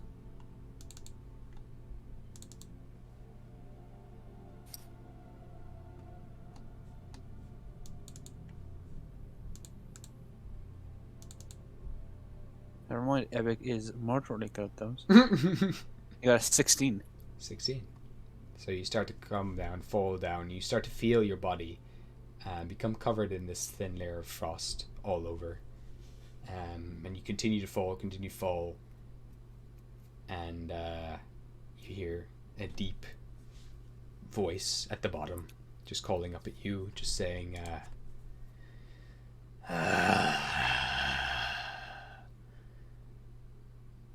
you're back. Yeah, I kind of forgot I had you for a couple of months. You forgot about me. Pretty much, yeah. Okay, I'm gonna get you to make another charisma check here. Just make me a charisma check.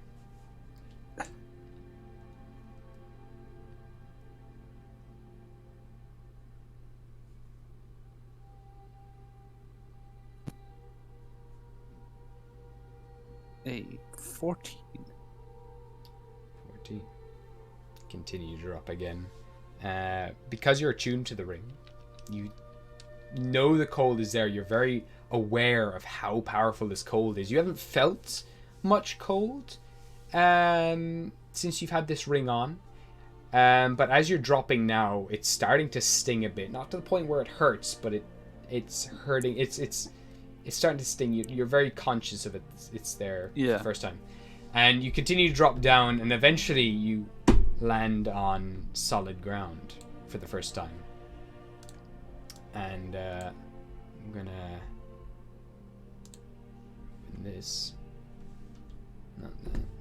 Hold up. Ooh.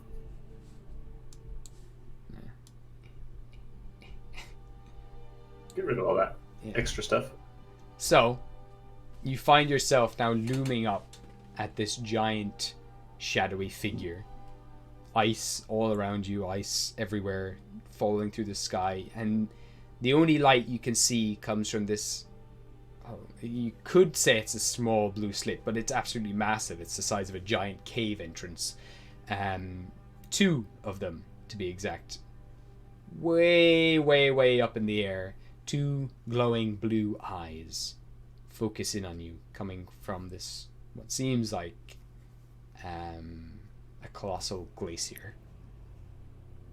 I'm gonna ask its name. You forget about me, and now you don't even remember my name. You little fucking dwarf. What kind of shite is this? It's been a rough few weeks, man.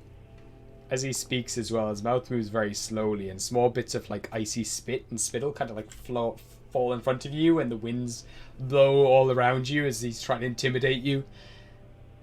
And then as he's met with this just really chill, laid back attitude, immediately starts to calm down. Shuffles down into the ground. Who the fuck are you? My name is Epic. You know, it's 7 dwarves. Kind of thing. Oh, I got my soul back, by the way. I don't know if you care about much, but like, yeah, that's the thing that happened. See the eyes squint a little bit more. You dwarves are always the same. And then It's a bit racist. grins a little bit and just says, I fucking love you lot. Simple lot you are. Epic. Where do you hail from, lad?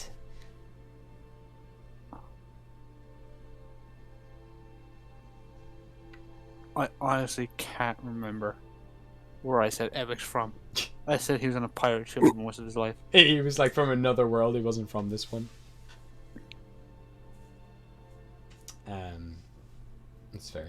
So does Epic not remember either? He just remembers the pirate ship. Yeah, there was a period of mining, and then it kind of got bored of mining, and just went on a pirate ship. Nice. Okay. So he kind of looks at you quizzingly, and just asks, "Why are you here right now?" Well, a lot of people are after us for this ring. Treasure hunters, checked quartz, frost giants, a hag that was pretty chill.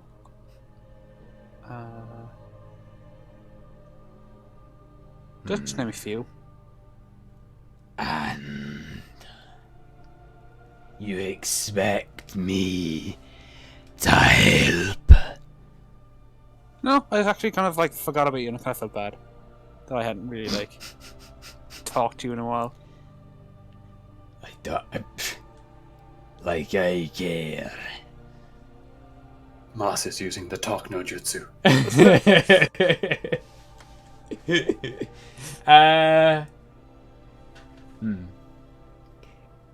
Is there anything you're trying to achieve here, just out of curiosity? No, I just genuinely want to say, No, like, that's alright. like what the story with the ring was. Right. I'm gonna get you to make just a persuasion check here. See if you're kind of winning him over, kind of, you know. This guy's he's got a big ego on his shoulders, and you said you've forgotten him and also forgotten his name.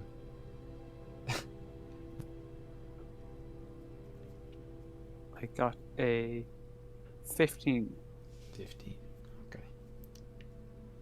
You know you've got some backbone, lads. Thank to you. come up to it. to come to face to face with a fail lord like myself. And then say you forgot who the fuck he is. Who the fuck his name is. And then just want to just I'm lost. Are you looking for power? You looking to return the ring? What are you doing with me? Why have you got me right now? I just kind of found you, really. Like, there was no really real ulterior motive. Like, I found you in You're a not- bunch of, like, rubble. You're not searching for greater power or looking for treasures beyond your wildest dreams or... No, not particularly. I just want to become huge. He looks down at you, like a tiny speck to his eyes. I see. What if I can help you on that quest? Ooh. But in return, you bring me back to my body. Assuming you're in the big glacier Aye, in Jotunheim. that's where Okay. I'll be. That actually is really helpful since we're going there anyway. I can guide you there. I can give you the strength you need to reach there, but in return, you give my body back to me, my ring, my soul. You bring it back to my body. You wake me up again. Okay. I'm sick and tired of this puny little giant waltzing around saying he's the Winter King. I'll show him the real Winter King. Oh. You bring me there. And you can keep the strength I give you along the way. convenient. Yeah. Go. All right. Is it a deal? It is a deal. You watch as like one of the what looks like a hill or like a small glacier lifts up from the ground, and you do realize now it's just a giant claw, moves towards you, and the tip of it very delicately touches your chest, and ice begins to spread from your chest in like jagged shapes until you have this very geometric-like pattern all across your chest. And around your wrists, icy shackles form. Icy bracers, more like. And around your ankles, too. We're bound now, you and I. Go on. Go get with you. I've talked longer than I have in years. I'm going to sleep. And he drifts off. The eyes close, leaving you in darkness. And eventually your own eyes open. And you find yourself back in the tower. So I may or may not have made a pact with Teeter to give him his body back. That's down low. You do look down. Your wrists and your ankles are now covered in these icy bracers and anklets. And at your chest, you feel this coldness, this solid weight. And it kind of now starts to take a shape. And there are just a series of blue, icy runes down the front of your chest. Oh, I got sick tattoos. And you tap them though as well. They seem like they're made out of solid ice. And they glow a faint blue color.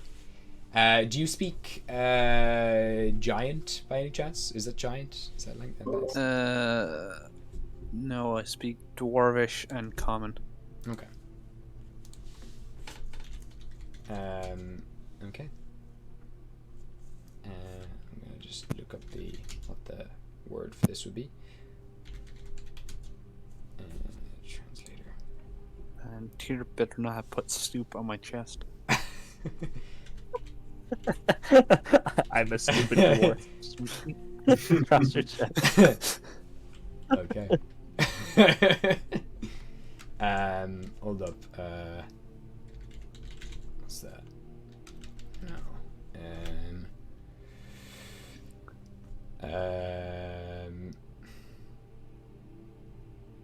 What will be the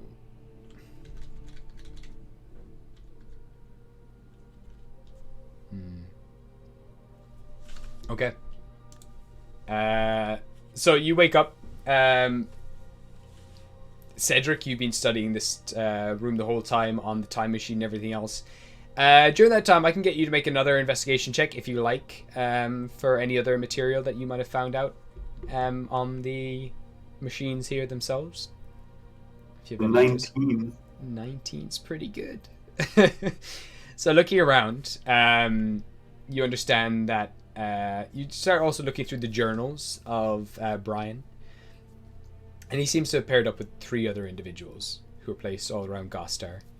One was a Kenku, an old Kenku, that's studied as well. They each crafted other kind of devices similar to your pocket watch. Each one of them has one of these, and that's their symbol of being a part of the Chronergy. There's also the Blue Dragonborn that you met. I have all their names, actually. I should grab them. The Azure Dragon. Yes. The Black Turtle. And then finally, they speak about a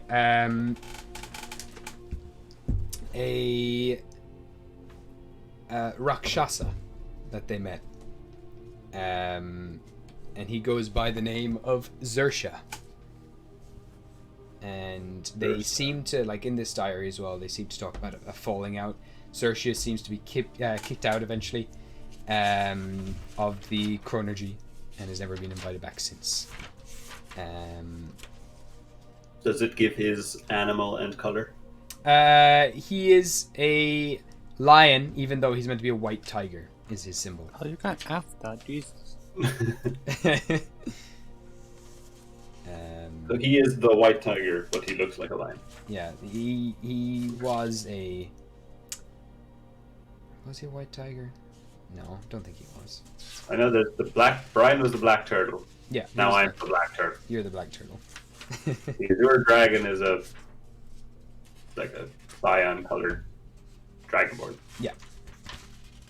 And Wasn't it?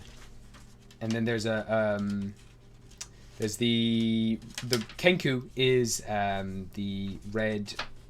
Is it the rooster? I think. So I'm just trying to find that page on the corner here. I think it's actually the other book that I just threw away. 2 seconds. I have it here. I have the list of them all. Bear with me. Come on.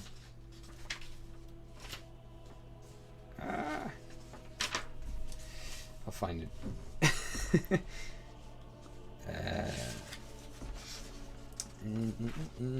But I think they're the rooster as well. Let's see if that's the last member.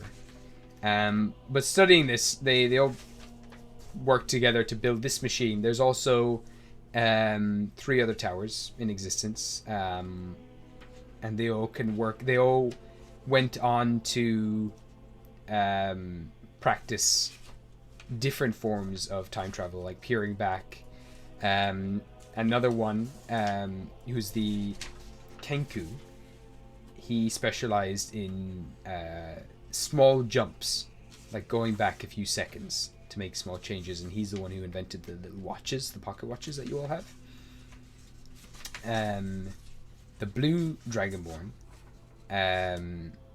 she focused on scrying, being able to see a few moments into the future.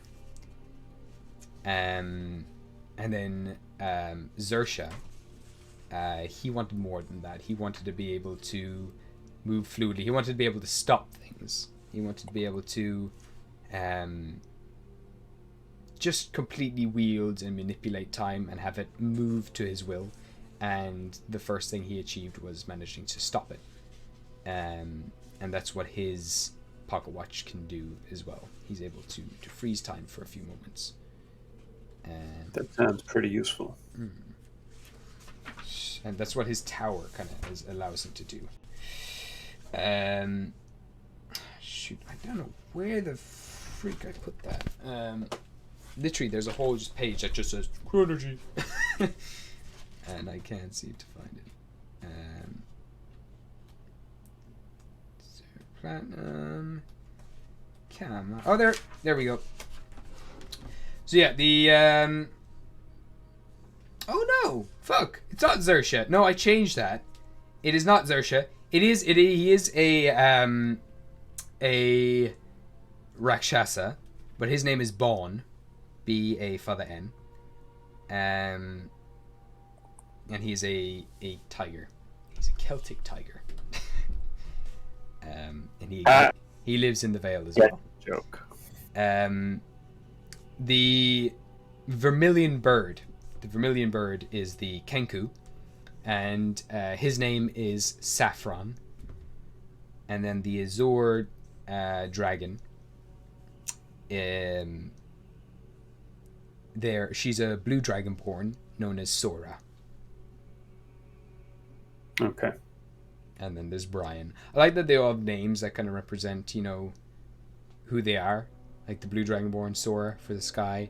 Saffron is like reddish, kind of yellowy herb, fiery herb. Bon means white in Gaelic. And then there's Brian. Brian. Yeah. the black tortoise. So these are the 4 individuals. And what was that? It's the most apt name. Brian as well is referred to a lot by his friends as the kind of most nostalgic, and that's why he focused on looking back through memories. This is why he built this machine. He wanted to learn from people's mistakes in the past and also learn from his own and just relive happy memories that he had throughout his life. Because as he gets older and he writes in this journal and they've all kind of cracked how to through their study of time and dunamancy, they've become time doesn't affect them anymore like it used to. And as long as they live within the tower, and anyone else exists within the tower, they won't age. And so he spent a long time in here, and he's lived a long life, and he starts forgetting things, and he starts forgetting his past. And so this is one of the reasons he made this. It's just to help him remember. But hopes that it can have greater uses in the future. That's it. Okay. We have too much power that we don't understand. Oh, yeah. This is true. We've got like 6 things that we barely have an idea of. There is the potential as well. This machine, machine is a part of a greater one, and you do discover that this is kind of unfinished, and each one of these towers contains one of these giant contraptions that all do a different thing. One of them stopping time, one of them jumping back in time a few seconds, and the other one scrying into the future. But if they were all to combine, you can just move through time as you want. But they thought it was too much, so they separated them. They studied them and perfected their machines independently, and would only come together if there was like a giant crisis that needed to be reversed, which never happened. Brian went missing at some stage, and they haven't been together since. Sorry, it was like Zersha was meant to be a member in my original lore, but I cut him out because I thought he had too much going on with his own history, so I made a new character who still is a part of the group, but is still kind of the least trustworthy out of the 4. Yeah. Anyway, is there anything else anyone else would like to do in the tower, or any questions that you have, or? I think not. I think I'm good to go. Okay. Yeah, I'm G. Cool. I just realized Evic's just Naruto, but a dwarf. What?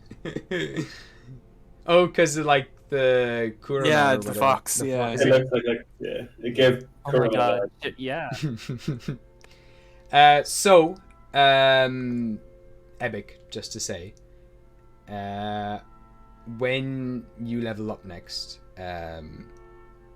you can choose to branch off into Warlock if you want to use the power that Tyr is giving you,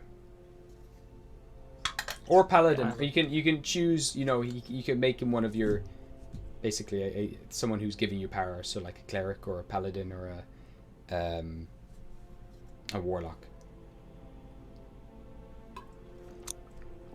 I have one particular homebrew warlock thing that you might be interested in that specializes in making you huge.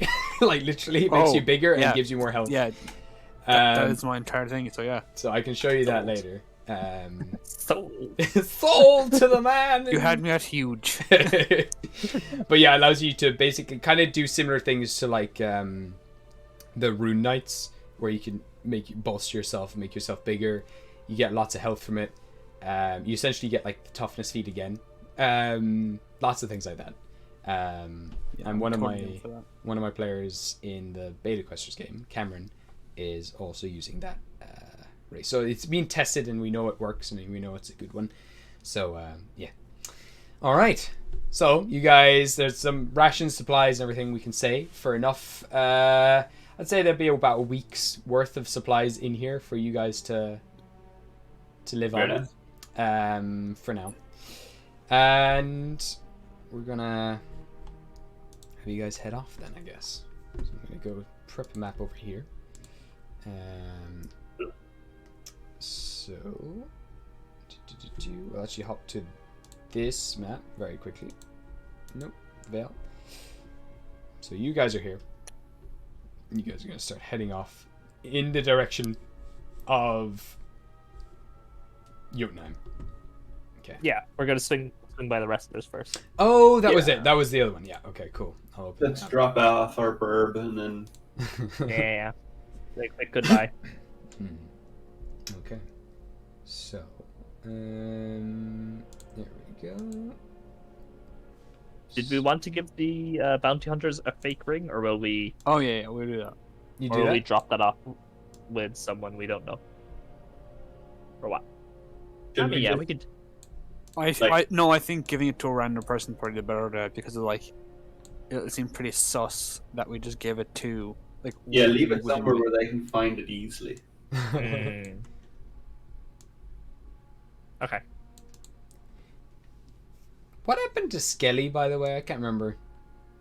Is he in the party? He was in the battle. He was probably in the bar. I assume he fucked off back. So we just to the stayed in the wrestlers. bar and went back to the camp. He Okay, can't die. that's fair enough. He can't die. He's literally invincible. He's not very strong, but he can't die. Unless he's like disintegrated, that can happen. Yeah. That's all. Okay, so I will let me just bring you all onto this map, and I will hop over here on the chat. So I'll actually move you guys just a little bit, just for the sake of it. So you guys are gonna head to the camp around here. So that's you probably get out there midday, or yeah, you probably reach there after about 3 or 4 hours or something. And on the stream, I will hop onto that. Here we go, and on here we'll jump on there. Change windows, and boop. Now, here we are. Forgot we have the time rock. Yeah, just have a time rock hanging in the back. So eventually pull up at this stage as well. The snow would have started covering a lot of the place again. A lot of villagers are kind of starting to gather here as well. Some of them want to travel with the wrestlers, and they're all starting to pack up camp and take off. I'm gonna say there's a few wagons ready to bring people away and start traveling. Not that one. That's not very good. Do they have any spare horses? They probably would have quite a few. Yeah, I would imagine. They'd probably start rounding up quite a few to start bringing. They could probably spare a horse if you asked. Yeah, I'm gonna ask if we can purchase a horse Okay, so I'll get some horses. with a ring, perhaps. Oh, very clever. Do we want to endanger wrestlers though? That we're. I mean, they one-shot you. I trust these guys too. Also fair. This is very true. They can handle themselves. Yes, I got a few horses here. We got a green horse, very sickly looking one. We got a little sandy one. Okay, cool. You guys start making your way to the camp. And you're greeted again with warm welcomes from the wrestlers, who are surprised a little bit to see you, but pleasantly surprised. They have big kind of like grins on their faces, all very, just big open arms, just kind of big welcomes. As Cullen is kind of leaning on the ropes that he's now also starting to wind up, and he kind of leans over and looks at you all and just starts gesturing you all forwards like, "They fucking mighty big, mate. What I tell ya? Fucking heroes. Come on. Skelly's been telling us all about you. Fucking epic victory."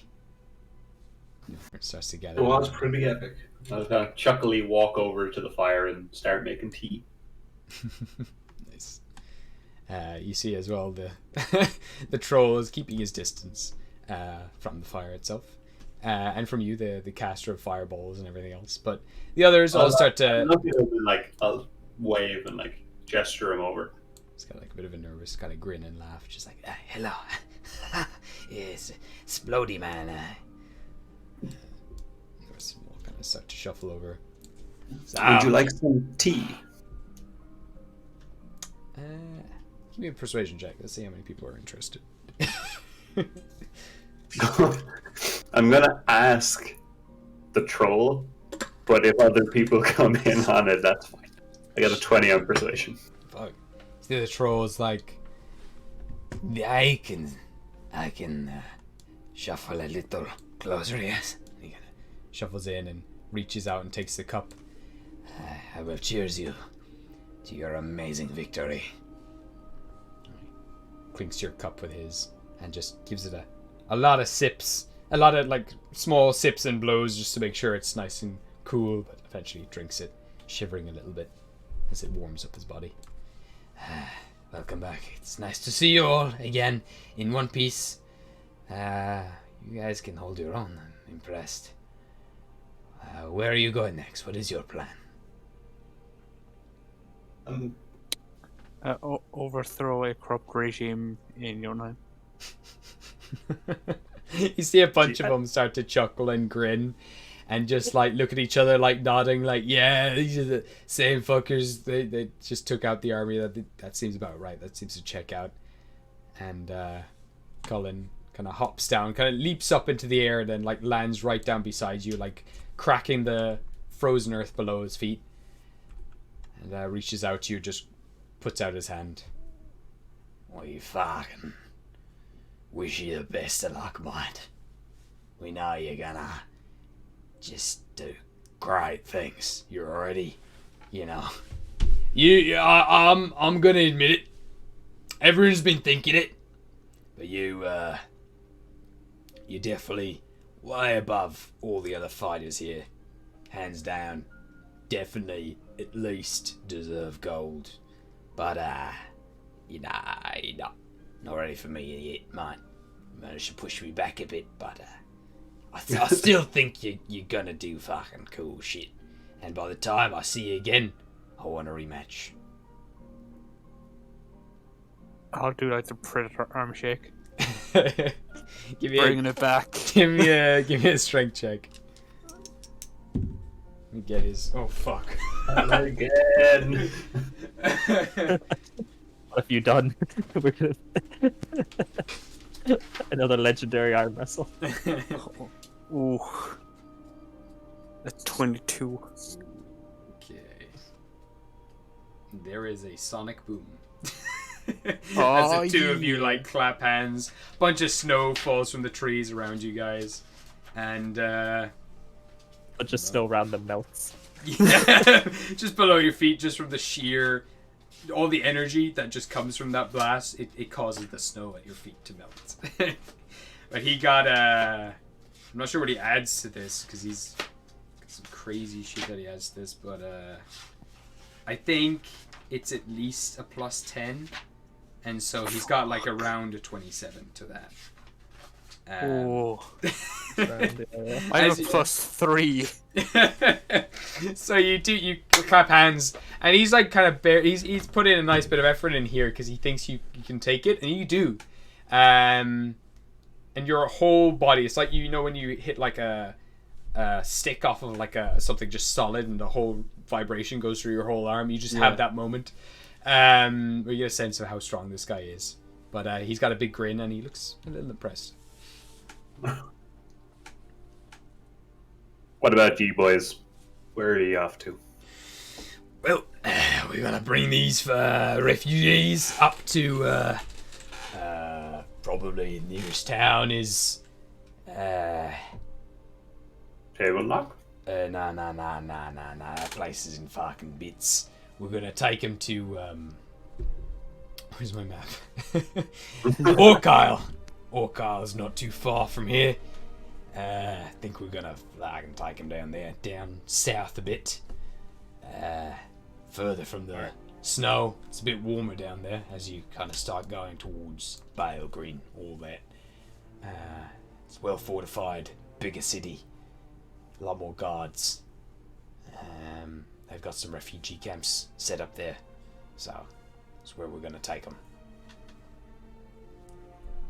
Good plan. Good plan. It's a good plan. Yeah. And also, there's a lot of job opportunities there in the guilds. So, anyone who's looking for work, I'm sure they can get it.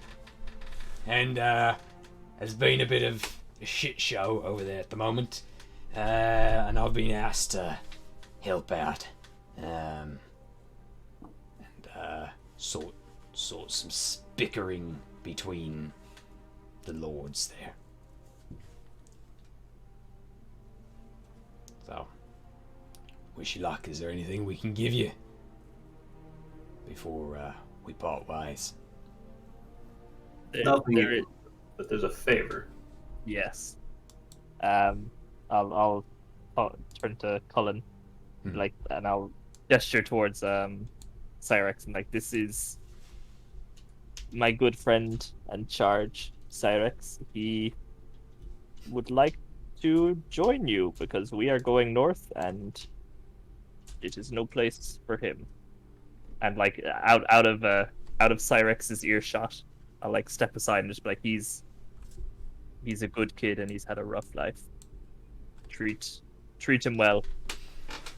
And, we'll be back for him. There's going up north to talk to the Winter King is no place for him. Nah. He brings his hand onto your shoulder and gives you a squeeze. Breaks all my bones. Oh, he just, as he does squeeze you, he's like, "Oh, you're fucking bulkier than usual." Absolutely. That's what we do here. We take in those lost people with nowhere to go, no purpose, and we give them one. We'll look after them. Don't you worry. I owe you a favor, Colin. Nah. Time I see you. You owe me a fight. You owe me a I'll- rematch. I'll give you that. Hopefully I'll hit you maybe twice next time. We'll find out. He gives you Beautiful. a handshake, kind of squeezes hard, and Excellent. looks at you for a second, kind of sniffs a bit, and Oh no. doesn't pick up on anything. Just kind of has a bit of a moment where he's like, Oh. shakes it off. Great. I'll turn to Cyrex now. I'll take him aside for a second and I'll Mhm. be like, all right. Yep. I'll- This is it. Should be a bit Well, it's not even close to it, Cyrex. I'll be back soon. We'll be, and when I am back, I expect you to be able to beat the shit out of me. Well, I don't know about that. I mean, you're pretty hard to even just lay a finger on, you know? You're kind of zipping around the whole place all the time. Yes, but I'll try to be sure, fast. I'm sure you'll figure it. Oh, If I can you'll do, do great. anything, I'll try to be able to land a hit on you. I'm sure you'll do great, Cyrex. And you can take this with you. This was given to me quite a while ago, and I'm gonna hand him my father's cloak now that I've got on a new cloak. Ooh. I'm just going to. Did you to end up lend this to using you. that at all? I don't think I did. I thought it was non-magical. I thought No, it was just... no, it is. It's like it's a cloak of displacement. I did not know that. Well, I you totally. would- I didn't even tell you. I was waiting for someone to identify it, and you start actually using the abilities on it. But I don't think anyone ever did. Diego, okay.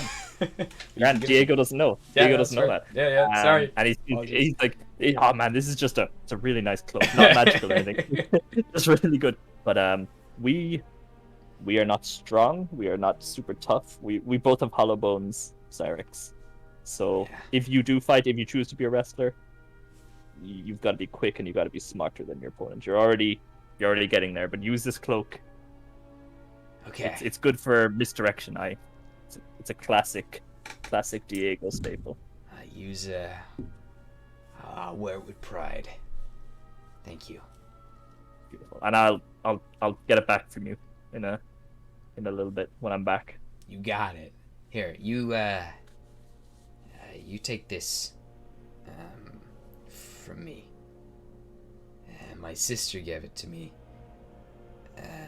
before she disappeared. It was our dad's, but I want you to have it. I don't know what it does, but I like to see it as a good luck charm.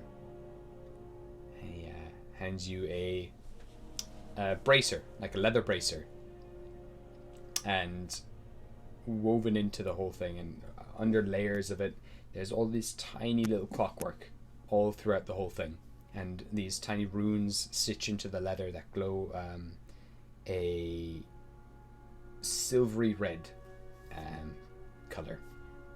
And at the center of it is a time teller where we go, or like a small watch. Alright. This is beautiful, Serex, and I'll give it back to you when I see you again. You got it. Just And gives you like a salute. I'll give him a very awkward hug and then Yeah. push him out of there and say, alright, get out of here. Okay, yeah, sure. Yeah. I'll see you soon. I'm just Thank gonna look in this direction and look away from everyone. Don't look at me. Alright. As you're walking away, he's gonna just take out an arrow, break off the end of it, stick it into his bow, and fire it at you. Wait, what? Okay. So that is a. Let's see, get a bonus to. He's trying to fucking shoot me. Yeah, he is. Is he? There you go. So he's so that's a 18 to hit. Does that hit? He beats it. Okay. So you take 6 bludgeoning damage as he hits you in the back of the head. I'm gonna use deflect missile. Okay, So I just catch it. You see, like, right up to the point you turn, and there's this look of disappointment on his face as he thinks you're not gonna catch it, and you immediately just catch it midair. Then, just as it's about to hit your head, and then you're like, he's like, thank God, that would have been so embarrassing if you did. Okay, you're better than I thought. Damn, I gotta get better at that. I'll give him a wink and be like, all right, let's try again next time. Okay. All right. He's already like snapping another thing off. Getting ready to shoot another arrow. Nah, I'm just kidding. Just whatever. This one's for next time though, and he like holds it up and he carves into it. Next time. I'll see you then. All right. So, you're heading back to the cart. Yeah, that is all my Perfect. my role playing. Sarak's very kind of like shyly makes his way to the crowd, and Colin like brings him in, like wraps his arm around him, and holds him closer. And a couple of the others kind of come around, just give him a bit of a support. They start to gather around him, sizing him up and everything else. And he's like, "Okay, well, I'll see you all soon. Don't go dying. Thanks for everything."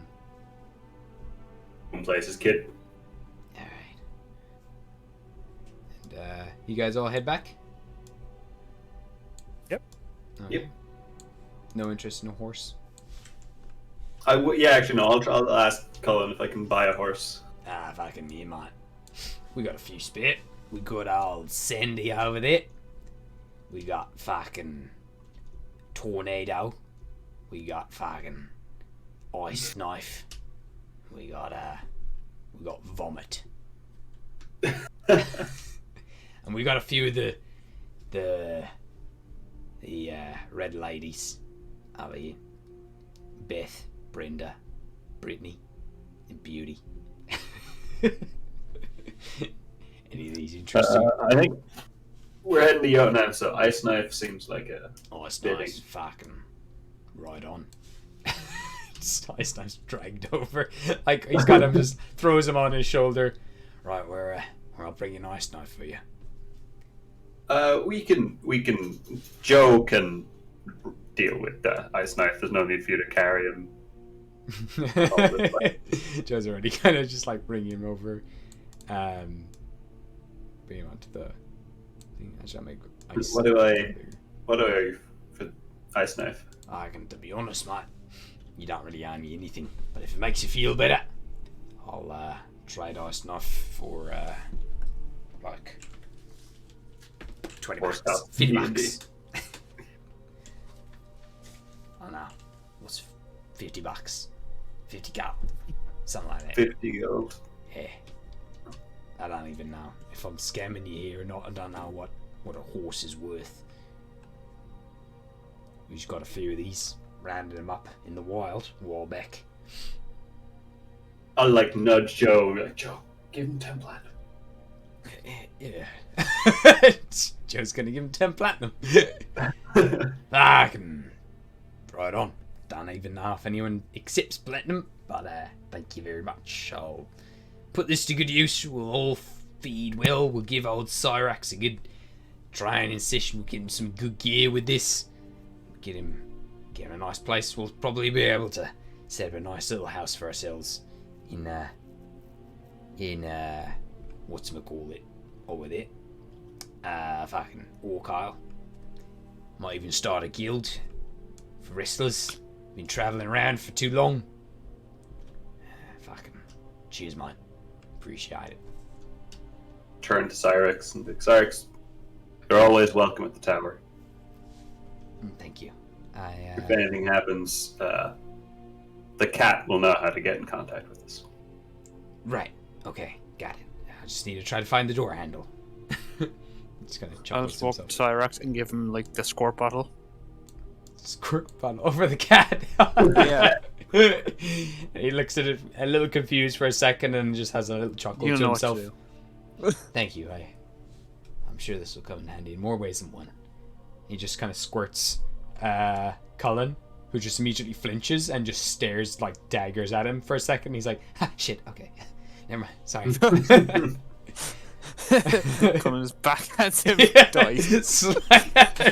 Brains him on the cobbles. Right, get the fuck out of here. No. He lets him off this once. They all wave you farewell. And you guys start heading off then, I guess. It's like the scene from Fast and Furious where they're like Dom and Paul Walker. They're what, sorry? I'm do pretty you know, sure like, it's like- Paul Walker isn't the character's name. Yeah, Dom yeah, and no, but Paul Walker. yeah, Paul Walker. I can't remember what his name is in Fast and Furious. Nice. Now, I'm going to make a new prefab for the Yeeters. So... Don't forget Joe. Brian. Oh, yeah. Wait, is Joe... Oh, wait. Oh, fuck. Yeah, thank you. Get over here, Joe. Put him at the front and get him in there. There we go. Now. See, I don't want the fucking trees, dude. Get out of here. That's a tree. We'll take a pet tree. And make prefab, and I'll put that in the parties, and I'll get the Yeeters to actually, if I do that, oh, I can't replace it. Okay, it can't replace it. Okay, 2.0 set. All right. So you guys head off, waving off to to Cyrax, who has a bit kind of tears in his eyes at this stage, but kind of looks proud and happy, and they all start cheering as you do roll out of that small little camp, and everyone continues to load things on the wagons and start heading to Orcal, while you guys start making your way in the direction of Jotunheim. And so Let's go home. you start traveling for quite some time. Gonna say a few days pass, and eventually you start to kind of come close to the Magnolian Forest up ahead of you, about a day's travel from where you are right now.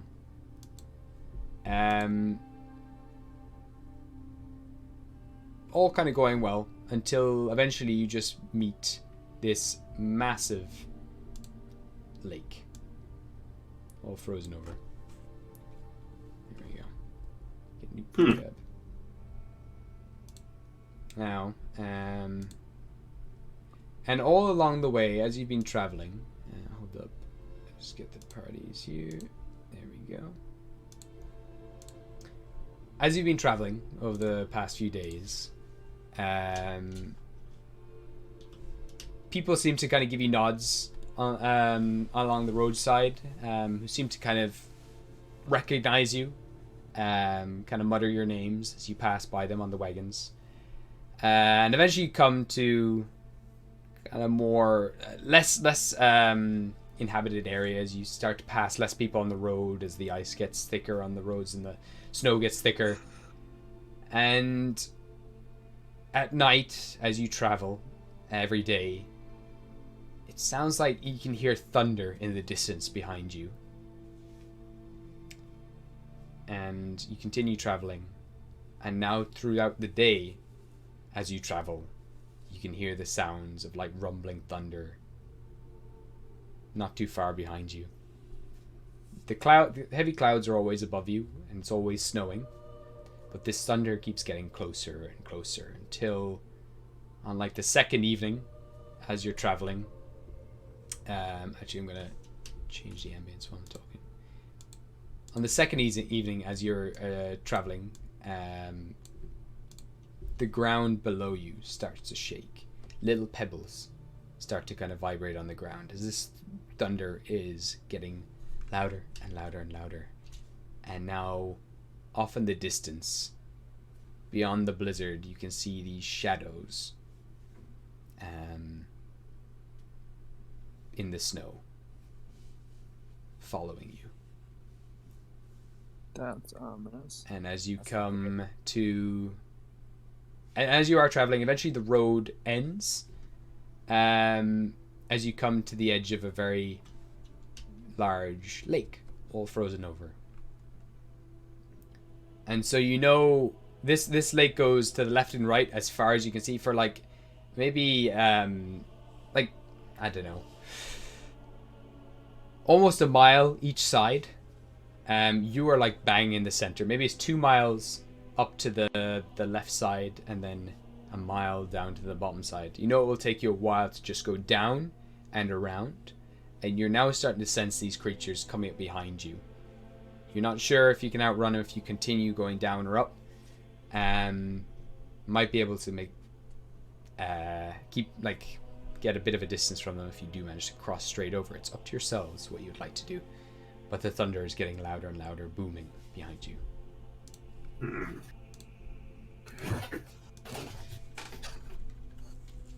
you want to prep an ambush, maybe? Good. We could, do fireballs melt ice? We could, travel across and then, bomb them when they try to get across and drop them into the water. As long as it's a large group of things, we're okay, because we're good at fighting large Oh groups. no, don't say that. Gabe will just send 2 giants. We're fucked.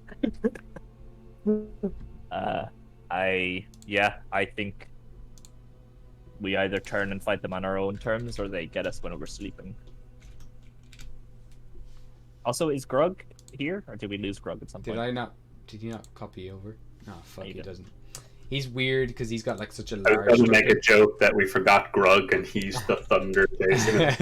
I will find you! Oh, he's just smaller for some reason. Alright, that's fine. Yeah, I'm happy to stand and fight. What is that? Stand and fight.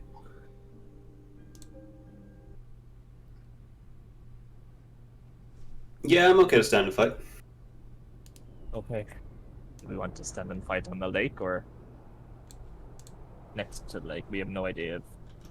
Does the lake look like it'll support us, or is it like thin ice? Give me a survival check. Go survival.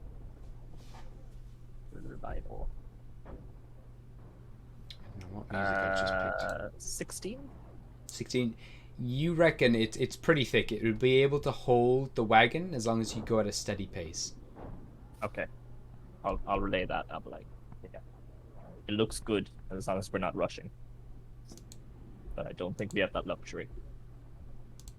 I think we send Burr with the cabin, with the wagon across slowly, and we like slowly walk, but constantly like keeping an eye on the forest. So if something comes through, we can instantly Sounds good. throw fireballs at it. Throw a fireball when it's on the ice so that it drops into the water. Okay. Yeah. Sounds good.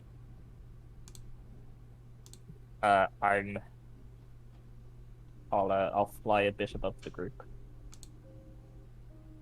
So Okay. So you guys are going forward. Sorry, I was just trying to sort out the music there. Okay, so you guys are going forward a bit on the ice. Yeah, we'll fan out a bit Okay. So so that who's we're kind of. okay? So who is guiding the cart? We said Joe's going to take the cart. Yeah, we'll just say Joe because he can. Okay. He's not here. So I'll separate your layers. So Diego, you want to fly off? You said well, just like above the cart. above the cart. Like, So you're going to stay with the we're- cart. yeah, so we're not all grouped together. Gotcha. Say In fireball range. Burr will go just ahead of the cart. Where will I place Ebic? At the back. Okay. Like I'll be the rear guard. Cool. And Cedric, where'll I put you? I'll go about down like 2 maybe boxes. Like Yes. here? Or Yeah. one more? No, we up 1. Okay. And Diego, do you want to be that close or do you want to be a bit further? That's fine. I'll just be like 30 feet up or whatever. Okay, cool. So, you guys start to move along the ice. So I'm actually going to turn it down a little bit because it'd be too loud. So, you start to make your way on the ice, and now the winds continue blowing, and you start to see these figures getting closer and closer. The thunder is now starting to shake the ice a little bit below your feet, and you can feel the vibrations going through the ice and ripple through it, just spiraling out below your feet, not cracking it but just shaking it from the sheer force of these things traveling towards you. And I'm gonna get everyone to make a perception check for me. Ooh. 19 for Cedric. Okay. 3. 3. Okay. And Cool. 21 for D8. 21. So, these figures become very obvious as you do start to move along the ice. Actually, I'll bring you guys a little more forwards. You'd have gotten a bit more distance. But you start to see, at the edge of the lake now, 3 colossal individuals. Bad word to start with. Yeah. Can't just say it's tiny. Oh, God. Oof. It's not a big group. We're fucked. It's a Yeti. Not Yetis. But you guys remember these. Frost guys. giants with sticks. Actually, wait. I should use the original tokens.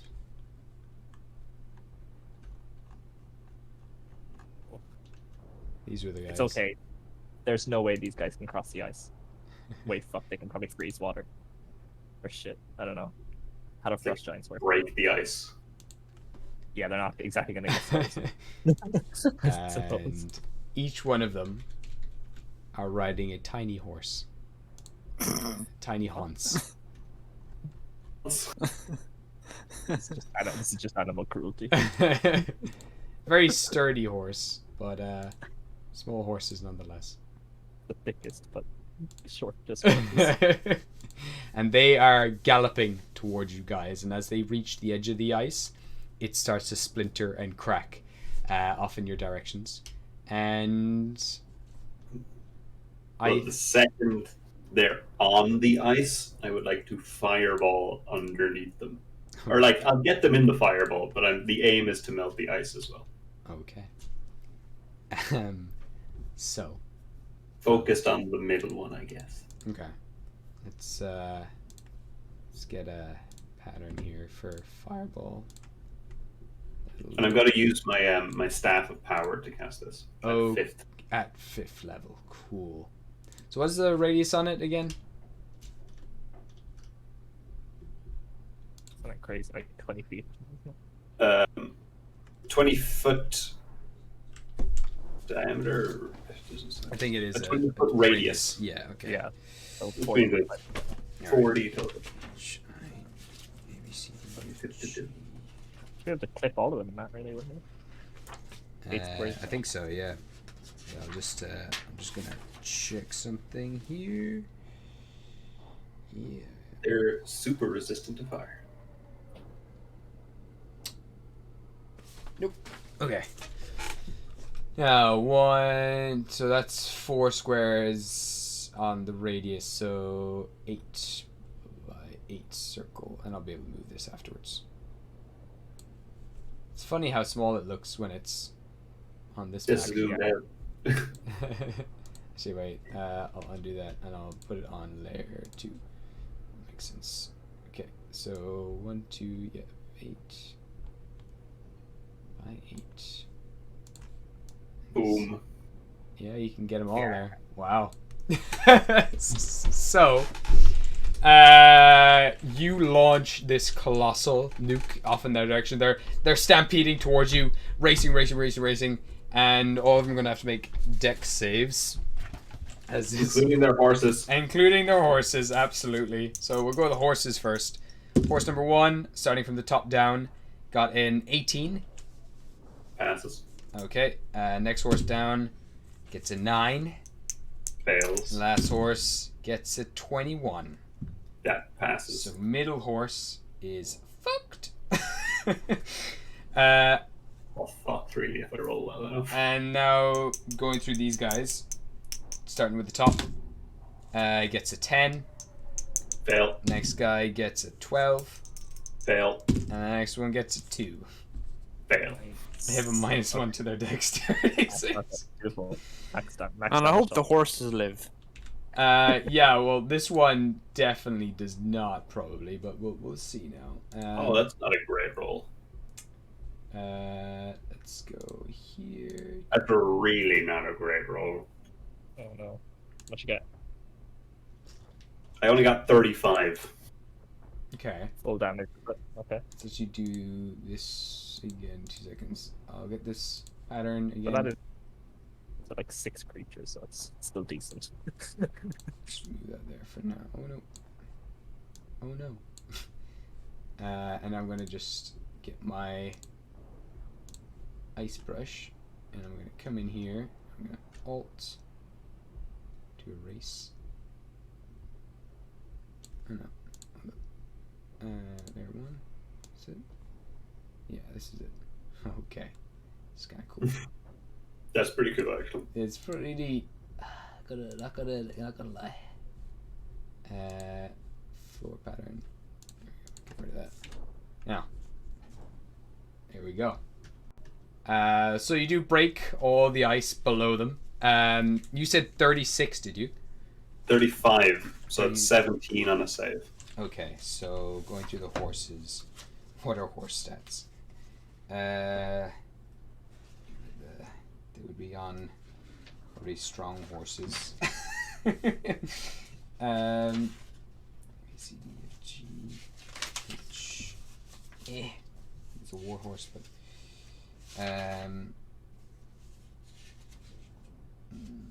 sorry, just get back here. Apologies. Boop-a-doop-a-doop.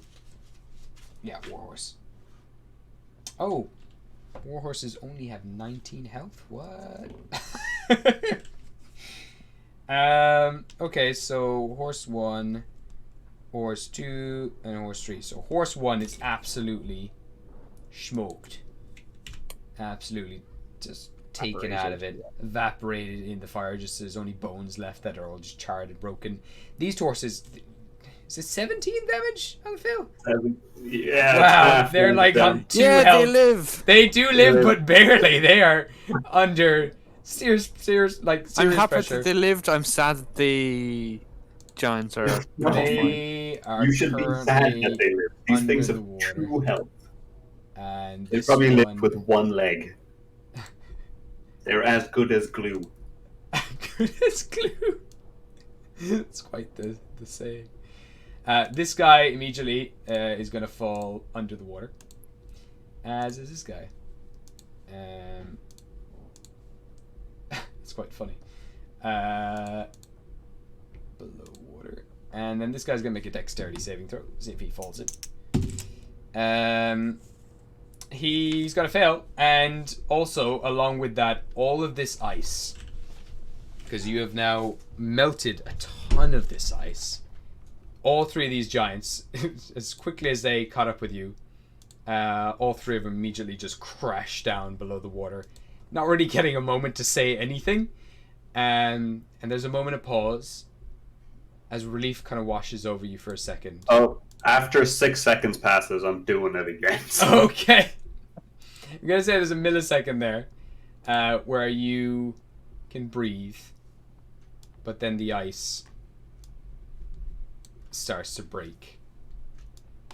And it's going to start splintering and following you guys as it starts to break up below your feet. And there we go. There we go.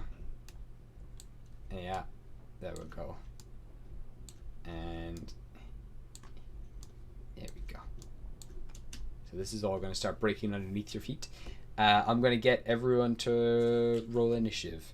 Or, if it's too late, we can come back to this in 2 weeks. It's up to yourselves. What you'd like to do. I'm G. How's I everyone? can do a couple rounds of this, I guess. Couple rounds. It probably won't last long, to be honest. They're kind of in a very at a disadvantage already. Okay. Yeah, we'll play slowly then. Okay. So, yeah, just wipe that. We just get Epic to cast Cone of Cold and freeze them under the water. I was about to say I also have Cone of Cold. Oh shit. Okay. Well, this is gonna be fast. And I have a giant slayer axe, so Nice.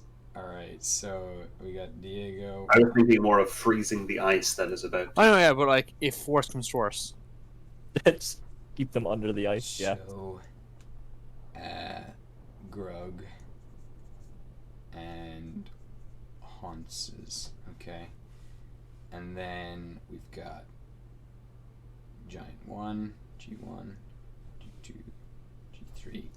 Their horses are kind of fucked at this stage, so I'm not going to bother rolling for the horses. But so I'll get everyone to roll initiative for me. And I'll roll for these guys. So this is a Diego got 24. 24 for Diego. What did Epic get? A 14. 14. Okay. Cedric, what did you get? 17. 17. Okay. And I'll just roll for Joe. He's got advantage on this, so okay, Joe's got a 17 as well. I'm going to say Joe's going to drive the cart. And then Grug is natural 20. Okay. And then for Burr, he's gonna get an 8. Okay. I'm gonna change this music very quickly. Let's go whatever this is. Sure. Play. Control V. Paste that in. I don't know what one's playing right now. Nope. Nope. There we go.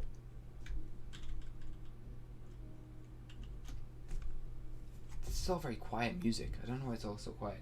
Anyway, top of the round is gonna be Grug, and he's just gonna start laughing like, "That was so good! I like it. I will run and finish them." And he's gonna go 1, 2. He's gonna leap 4, 5, 6, 7. I think he's gonna make one final leap. He's gonna make an athletics check, and he's gonna make it. I'm gonna see if the ice holds.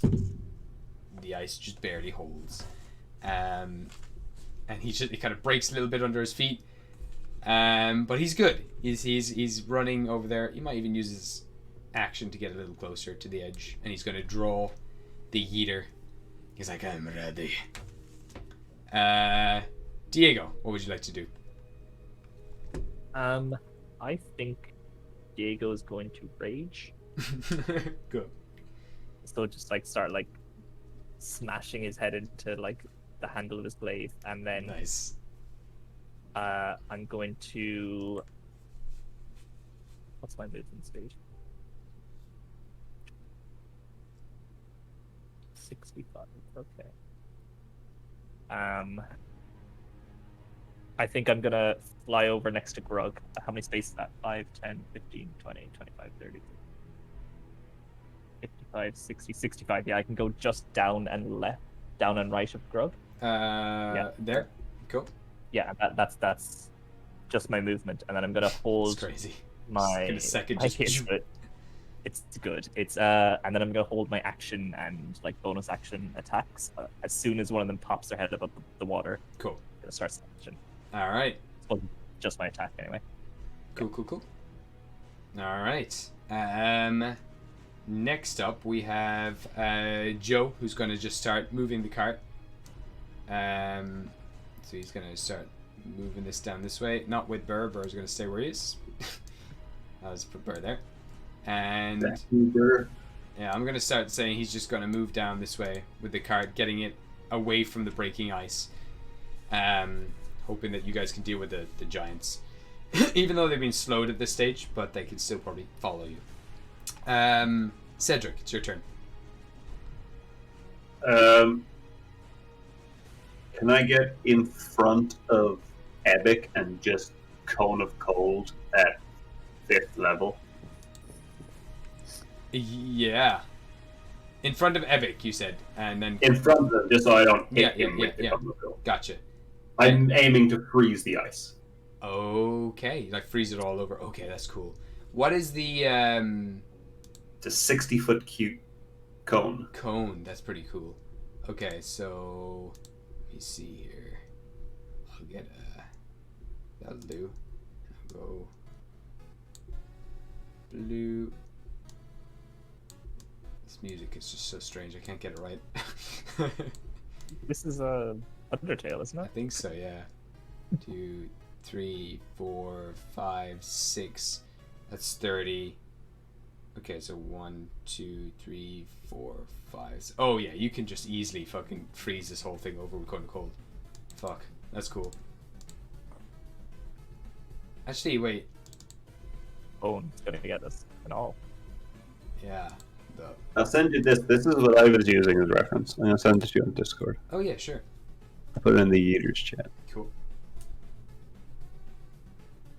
This music is not Just hit the hashtag to send. Yeah, it's it. cool. Let me take a peek. Oh, Marcus sent me a thing. Oh yeah. Oh, you sent it in the Yeeters thing, is it? Yeah, Yeeters team chat. Gotcha. Boom, boom, boom, boom. Oh yeah, no, that's cool.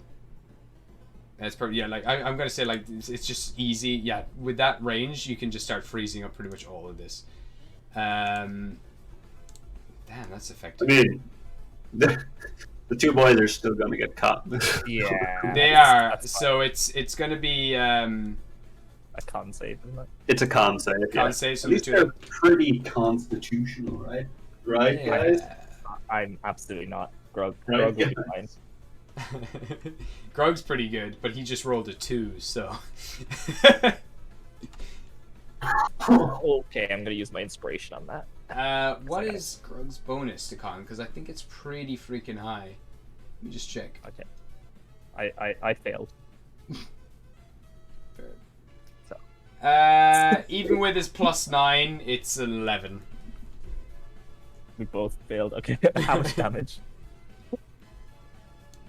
Are you gonna kill us both instantly? How much health do you have, Marcus? That's a very good question to be asking. So 57. Okay, you're alive. 50 damage. Wow. Oh, Jesus. Okay. Does oh wait, that hits my 10 hit points as well, doesn't it? Yeah, they would go first. So, what you Yeah, would see, what you would experience first, Diego, is as this cone of cold is shot off in all directions, and you watch it kind of coming towards you, freezing all the ice rapidly. A shadowy figure made of feathers comes out in front of you. You feel him kind of move out from your body. And you see your dad standing there, slightly transparent. And he kind of puts himself in front of the blast. And you watch as his entire body freezes over and he screams in agony and then shatters into a million pieces, taking some of that blow for you. But you get to watch your dad die as he does. And it feels so real. Like, you really did see him standing there in front of you, and you watch him then just shatter and break apart. And you can feel the pain in his voice as he disappears again. And you feel all those pieces then they start to like fly back into your body. And you feel a little heavy and a little sluggish, but you shake it off. But yeah, 20 of those, is it 20? No, yeah, 20 of those points 20 are absorbed. By that, Grug takes the full brunt of it, but that's only about half his health, so he's okay. And he does not like the cold because he's a lizard, and he's just like standing on the spot, like frozen, like, oh, it's so cold. Ah! And he kind of shakes off the ice all around him, and it breaks on his muscles as he flexes them. Cedric's gonna look at them and just go, "Fly, you fools!" Just turn and Nice. All right. That's Cedric, Joe. We're on to Edic next. What would you like to do? Just watch the whole lake freeze over again. Pretty cool. I'll run off to Grug and Diego. Oh, okay. And just kind of like stand at the ready just in case. Okay. Is Hero okay? Do you want to be a little closer to them, or? Yeah, here's okay. Here's okay. Okay, cool. Yeah. And that's pretty cool. It's a natural 20 on that roll. And it's another natural 20. Okay, so the first was to break through the ice. Modifier because they're dead. They do have a modifier as well, but like natural 20 is natural 20. But with the modifier, it's gonna make it pretty freaking insane. Are they here? They're there. I had them. And the modifier is +6 to this. Or no, +9 with athletic checks. So yeah, they're gonna easily. First one is gonna smash out of this pit. It's gonna try to make a contested check with Grug, because it's the closest one to him. And Grug's gonna just make his check, but he's what? That's 3 natural 20s? That doesn't seem right. Is that even? What the fucking chances? So he also gets a natural 20, but it's not enough to beat his natural 20 because his bonus is not high enough. Is it high enough? Hold on. Grug's athletics is also +9. What? So they're gonna re-roll. So this giant, it's a 14 +9. Grug gets an 18 +9. Holy shit, what the fuck? Giant jumps up, Grog just bitch slaps him back down like, no. Yeah. Stay down. This giant is going to smash up through this area, so he's going to break the area where he is. He's also going to break everything around it, so that's going to be him coming up. Diego, I'll get you to make a dexterity saving throw as the ice breaks below you.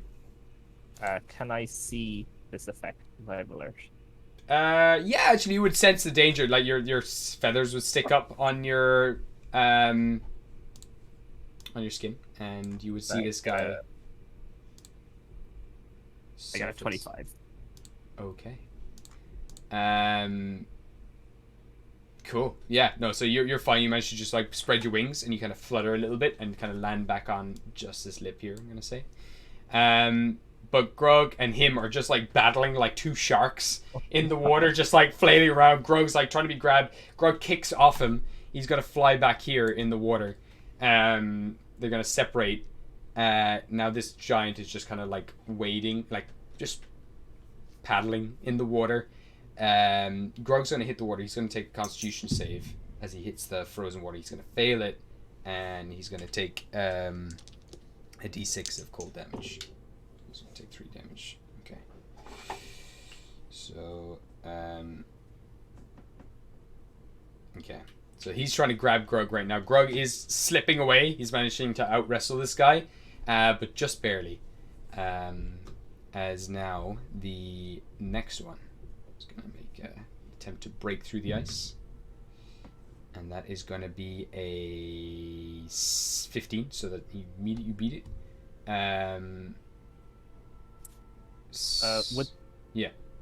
Would the first guy breaking through the ice activate my held action? True. Actually, no. Yeah, true. You would. No, 100%. He like is he? You would be here. Yeah, you would be able to hit him from here. Yeah, you were right here. So he's he's like I'm gonna say he's a 3x3 here.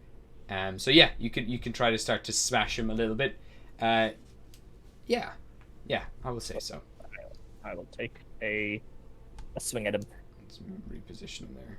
So you're trying to... Oof, only 16 to hit. Yeah, hits. Hits. Yeah, these guys don't have heavy armor on. Luckily, because otherwise they'd be sinking. But 12 damage, and I'll get him to make a Constitution saving roll. Although I figure he's gonna have fucking chunky Constitution. Yeah, it's a pretty chunky con. You rolled a 7 + 8. That's 15. Oh, he meets it. He beats it. Okay. Just about. So 12 damage to him, was it? Yes. I'll take my second attack as well. Okay. It was 12 damage. Okay. 12 damage, and then I'll hit again with a 25. Yep. And that is big roll, 17 damage. 17. All right. And he will. Oh, I realized I should have taken half damage from the cone of cold because I was raging. Cool. And I'll get another Constitution. Yeah, true. Wait, do you take half damage from cold damage as a barbarian? Oh no, maybe you're right. No, that's when you specialize. It's just physical damage. I think it's like right. piercing, bludgeoning, and slashing. Yeah. So yeah, I'll get him to make another Constitution roll. Save. Cool. And I want him to fail, if you could. He got another 15. Rolled another 7. Freaking weird rolls. I gotta make more of a roll here. That's you. I'll take that damage. Okay. And did you say you're holding your bonus actions as well, or can you do that? I don't think you can do that. My bonus action was raging. Raging, that was it. Yeah. Okay. Cool. So, you just like unleash a volley, trying to hit like little points on him, but like his skin is like super thick. It's like just slacking off literal ice. Okay. So that was your reactions there. Then, as this is all happening, the ice is going to break below your feet again, as you kind of push back a little bit as well. You're stepping back, and then that ice below you and Epic breaks. As the next one is going to come in. There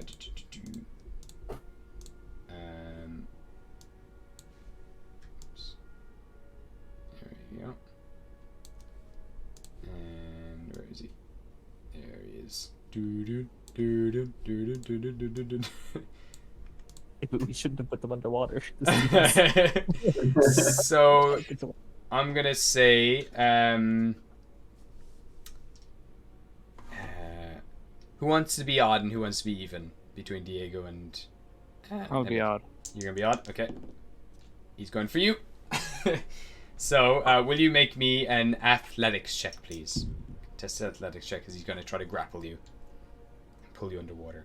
He only just barely like comes up and breaks it, and kind of like you hear him kind of like hurt his head as he's now just reaching up to try to grab you. He does break the ice. I got a dirty 20. Yeah, he didn't roll very well there. He got that was a 15 altogether. So you just slip out of it. You shove his hand out of the way, but you do plummet in the water. The two of you are currently in the water. None of you are luckily wearing heavy armor, so none of you are sinking, but you hit the cold water. I'll get you both to make... Actually, Epic, you don't need to make any con save because you're I'm immune to half cold. ice already. Yeah. Yeah. So, Diego, though, I'll get you make a con save for me. I'm not gonna con. I'm just gonna die. Oh, I got a 16. 16? That's fine. You beat it. Yeah, it's pretty cold. Pretty cold water. Okay. That's that. Those guys. And now, one more. Okay, cool. Next one. Just gonna start coming. Oh, start coming over the hill.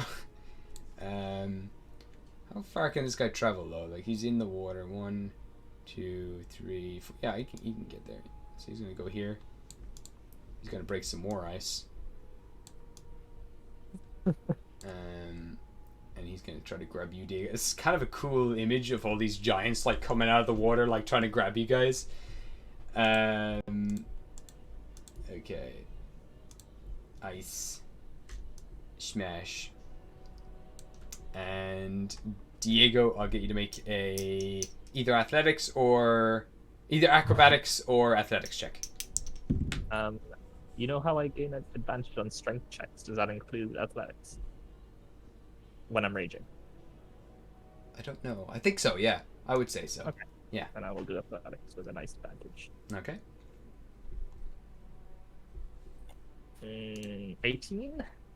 18. Yeah, you beat him. He rolled a 2. So you worm your way out of there, kick his hand out of the way, and he is just above the water now.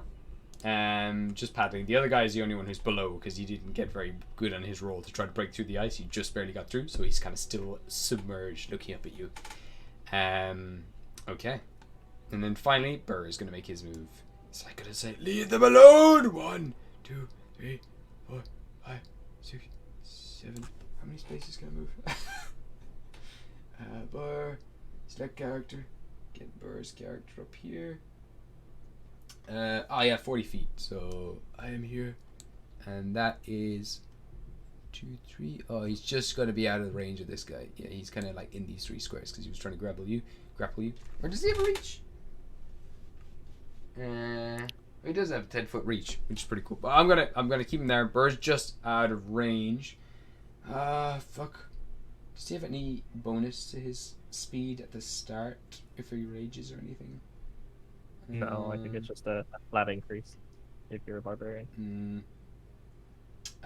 Wait, if not, yeah, that's already put down. Yeah, never mind. Oh, move half your speed when you rage. That was it. So he's going to go into a rage, and he is going to continue moving and leap up and try to jump down onto this guy. Alright, he's going to do a reckless attack. Oh, it's a natural 20 as well. That's beautiful. So he's leaping up, coming down, crashing onto this guy with Whisper. And let's see what he does. He's gonna double the dice. He rolled a 1 and a 12. Wow, this is crazy. 13 damage plus the 8.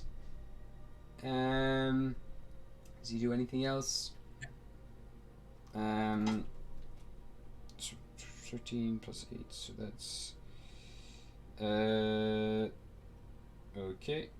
Does he do any other damage? Action, when raging, you can subtract 1d. He's going to use his guardians though. When you make an additional attack with the I don't know what that is. Just trying to read. Yeah, here we go. So first creature you hit with the turn while raging has disadvantage against attacks against targets other than you. So he just like leaps up, brings his axe down, and just says, "Eyes on me!" And all these green glowing spectral guardian ghosts start to surround this guy, blocking his view from everyone else, and putting the focus onto Burr. That's that round. Go to the top of the round to Grog, who's going to try and bite this guy. I'm going to bite you in the water. Now that I'm in the water, I think I have disadvantage on attacks because I do not breathe in water. But I still hit you because you're a piece of poo. And I bite you hit you with that's not very much. I'm pissed. I'm pissed. Doing your best, buddy. Okay, and he's also going to bite him. And he's also going to go into a rage because he's angry. So it's going to hit, and it's going to be 6 plus 5, that's 11. And this guy's going to make a con save. See if he takes any poison damage. He does not. Okay, so Grog's biting and hacking at this guy, trying to get like adapt and feel out the water. At the end of a turn, he's going to make a con save, which he fails, and he takes a d6 of cold damage. He's going to take, because he's going to be in there longer, he's going to take an additional d6. So that's 2d6, so that's 4 damage more to Grog. That's his turn. So, Diego, it is your turn. You would just... You don't actually have to hit the water, because you're you can fly. So Okay. I am going to... you can actually just get out of there immediately if you want. Yeah, I'm just going to abandon everyone. We're doomed. No, I'm going to... Classic Okay. Diego move, really. So the guy on the right is currently being harassed by Grog. Burr's spirit. Or sorry, on the right. Oh, sorry, this guy. Yeah, Burr. Yeah, Burr has got this guy locked down. Grog is tossing with this guy, and then this guy's underwater. And Diego's just gonna let out a guttural scream and just fucking plunge spear first into the guy just below me. Nice. Okay, so you're going underwater to do that. Is he properly underwater? You might be able to dip it in actually, because he's just below the surface, so you can make an attack. Yeah, go for it. All right. I'm gonna make it a reckless. Fuck it. Cool. Why the fuck not? When in doubt. What about? Oh, it's a big nat 20. Oh, very nice. That's 2 nat 20s with the reckless attack. That's kind of cool. Cool. So you can either double the dice or double the damage. It's up to yourself. I'm just gonna double the dice. So I roll poorly. I get 10 damage. That's every little helps. 10 damage. I will get a con roll from him. Okay. So I'm just gonna be burning key points into this guy. He gets a 16 this time. fucking get you. Second attack is a 21 to hit. Yeah, absolutely does. That is another 10 damage, and I'll get another con roll. Nice. Just like jabbing it into his head again and again. Just go to sleep. He's gonna fail one of these. That's a 22. Okay. What is their con bonus? It's +8. Oh my god. Okay, I can do it. I can do it. I've got another 2 attacks. Okay. So I'm gonna. Oh, okay. And it's a nat 1 on my first unarmed strike. Okay. So that's this one just hits down onto his like icy hard skin. I'm gonna just say you take 2 bludgeoning damage. You take 1 because you're raging. You take half as much because you're raging. It's 1 point of damage. Cool. So and then my final, use my flurry of blows. My final unarmed strike is a nat 20. Okay. All right. And again, double dice or double the damage up to yourself. And double the dice. I'm gonna roll at a disadvantage for this because you got a natural 20. I'm gonna say you just get like right in there, like in a really good point. I want to fucking hook my claws into his eyes. Okay.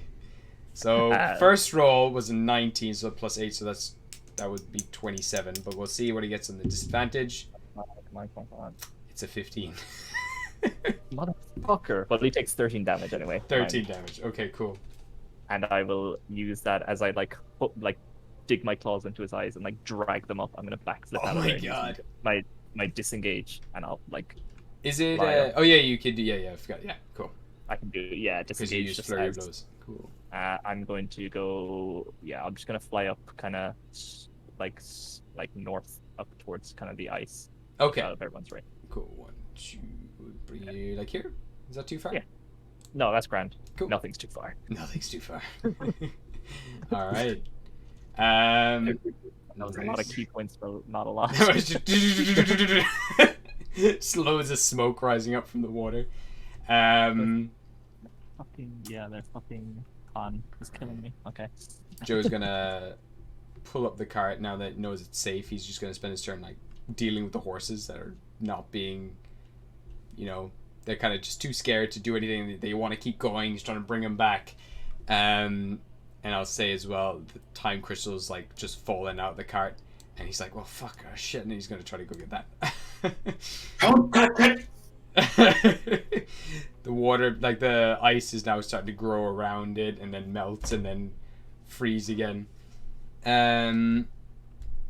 Okay, Cedric, it's your turn. What would happen if I were to introduce lightning to water? Everyone in the water would... I'm going to say everyone has a disadvantage on the save. Or no, it would do double damage as well. No, they have disadvantage on the save, and probably like it will do, I don't know, a little more damage. It'd be like if they're vulnerable to it. Well, I guess double damage, yeah. I can't do that. I can't risk the life of 3 people. It would be 20d6 though. That's pretty good. Vaporize the entire party. I will Steel Wind Strike. Oh, classic. I'll hit the 3 giants and then...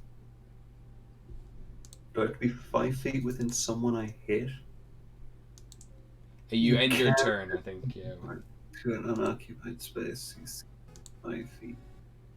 You can end up on the ice next to the other guy. Yeah. So I'll hit all 3 and then end up like closer to the shore. Ooh. Okay. So hit all 3 and then ends up... Yeah, okay, cool, gotcha. So, did they make saves, is it, or... No, it's an attack. Oh, it's an attack, okay, cool. The first one's a miss. First one's a miss, okay.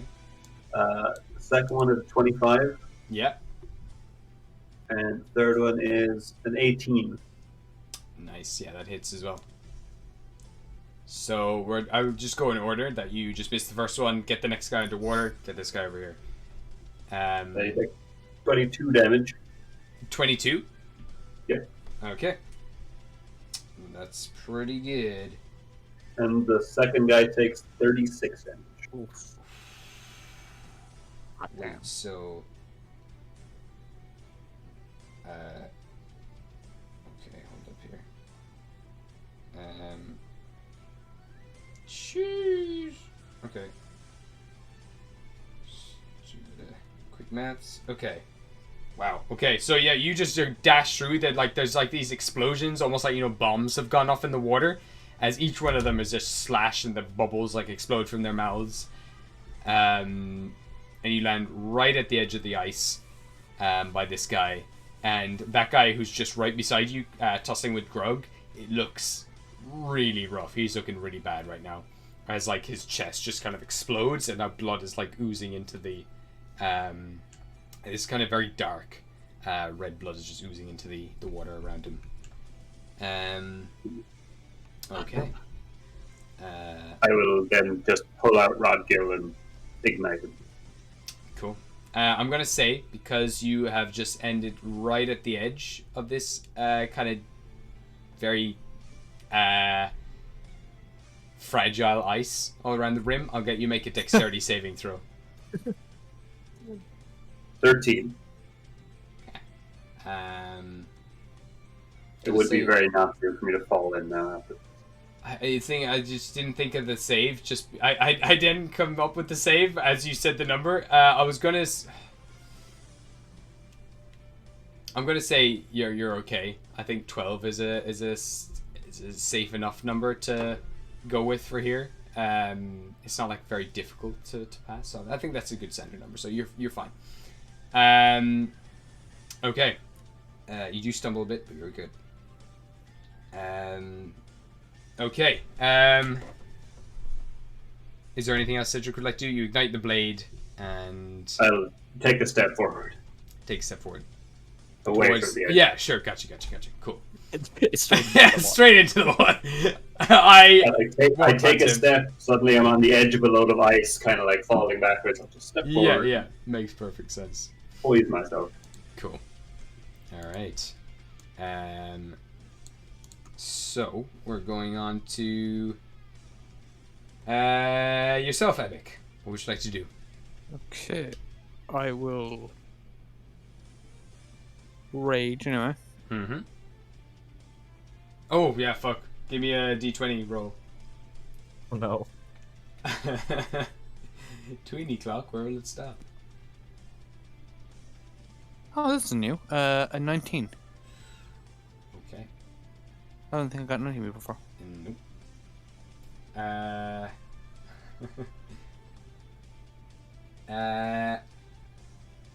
Oh, okay. As you fall into this rage, storm picks up around you. Your eyes light up. Little flashes of lightning fill your eyes. Oh no. As you remember the night of your ship going down. You look around to see your leader at the front of the ship, this woman that you found a very long time ago, who started to lead you and guide you to treasure all around the place. Sleepy by her side would also... I'm just going to turn down this music a little bit because it's a little distracting for me. So, Sleepy is by this woman's side, guiding you through the storm up ahead, and in Sleepy's hands, he holds 2 eyeballs, which he holds out in front of him, guiding him and directing him. And the other woman, who has only 1 arm, in a white wedding gown, holds out another eye. And they continue to move you through this storm until eventually this giant vortex opens up below you. And at the bottom of this vortex is a huge eye looking up at you. Tentacles begin to emerge from the water and begin to grab your ship and drag you down under the water. And that's all that happens on a 19. You start to remember little bits of your memory from when you were on a ship. Neat.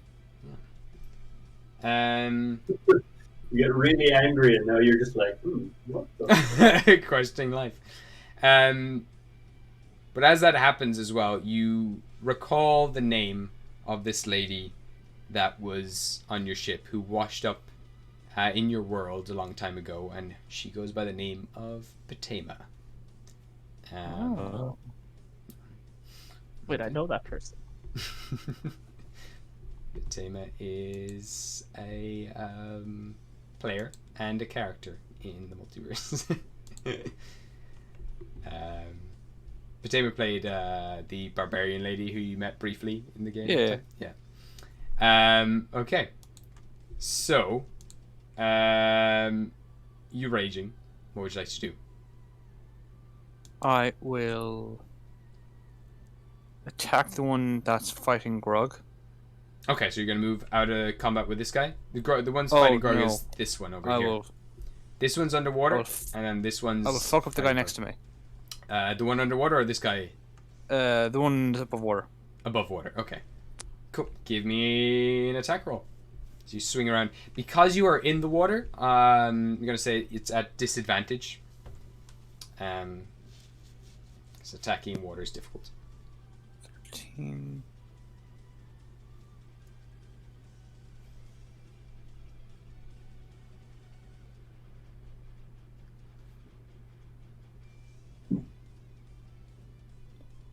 A 15 was my lowest. That you beat it. You beat it. So. It do.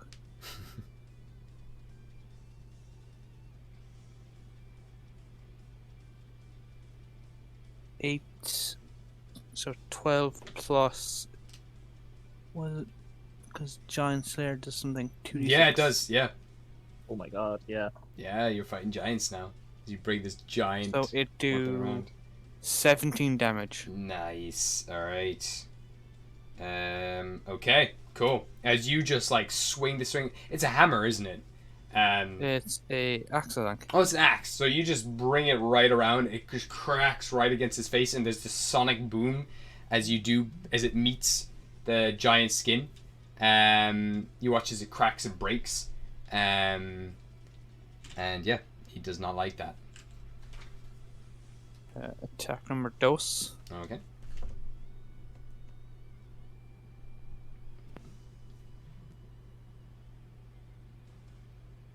Okay.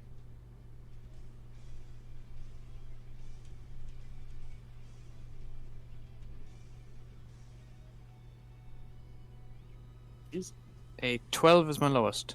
12 does not hit, unfortunately. As just the movement of the water, kind of you're thrown off and you're trying to find your footing again, move back and just miss him. Okay. Last couple of songs on the playlist were from Fairy Tale. Yeah, they're all fairy tale songs. Yeah. Oh, nice. Went for the fairy tale players. But yeah, you swing around, try to hit him, just misses, unfortunately. Now this guy, dealing with Grug, is going to start making his turn.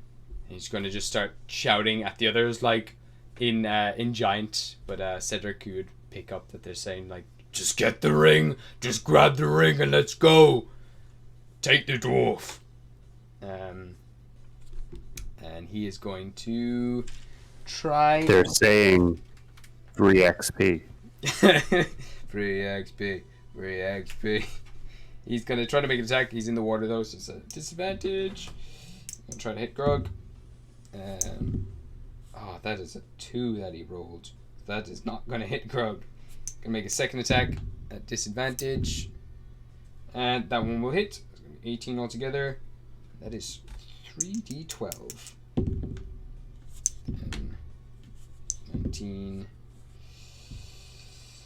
21 plus 6, so that's 27 damage to Grug as he cracks this giant axe across his face. So that is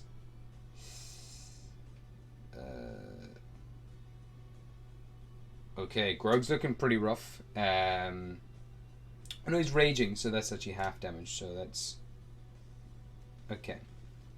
He's still looking pretty rough. He just gets one smack of this thing right across the face. And that's all he can do. Yep.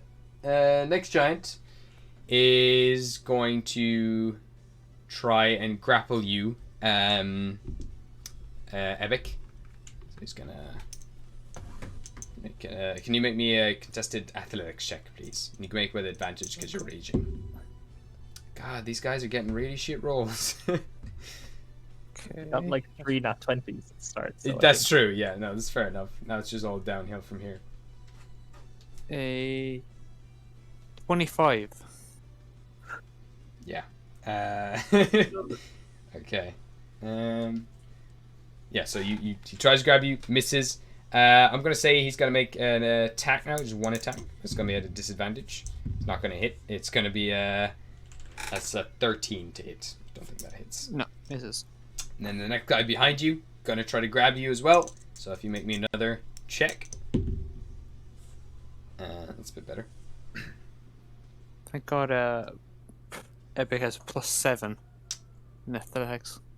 Nice. He's got a +9, this guy. Oh. He got a 25. I got a 23. So this guy does just grab Epic. And he is going to start swimming with you. He's going to start moving with you underwater. He's going to drag. So romantic.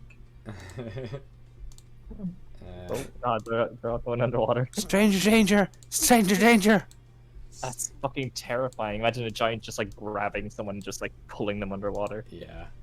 It's pretty fucking scary. And he's going to start moving away. So 1,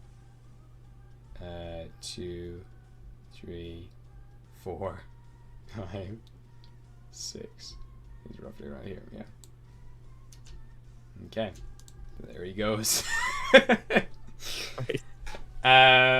Okay. That's his turn. Burr's turn. Absolutely pissed. Fuck. Actually, Oh, they would have don't been think making it would. attacks at disadvantage anyway. I'm wondering if the grappling would have affected them. Would his guardians? I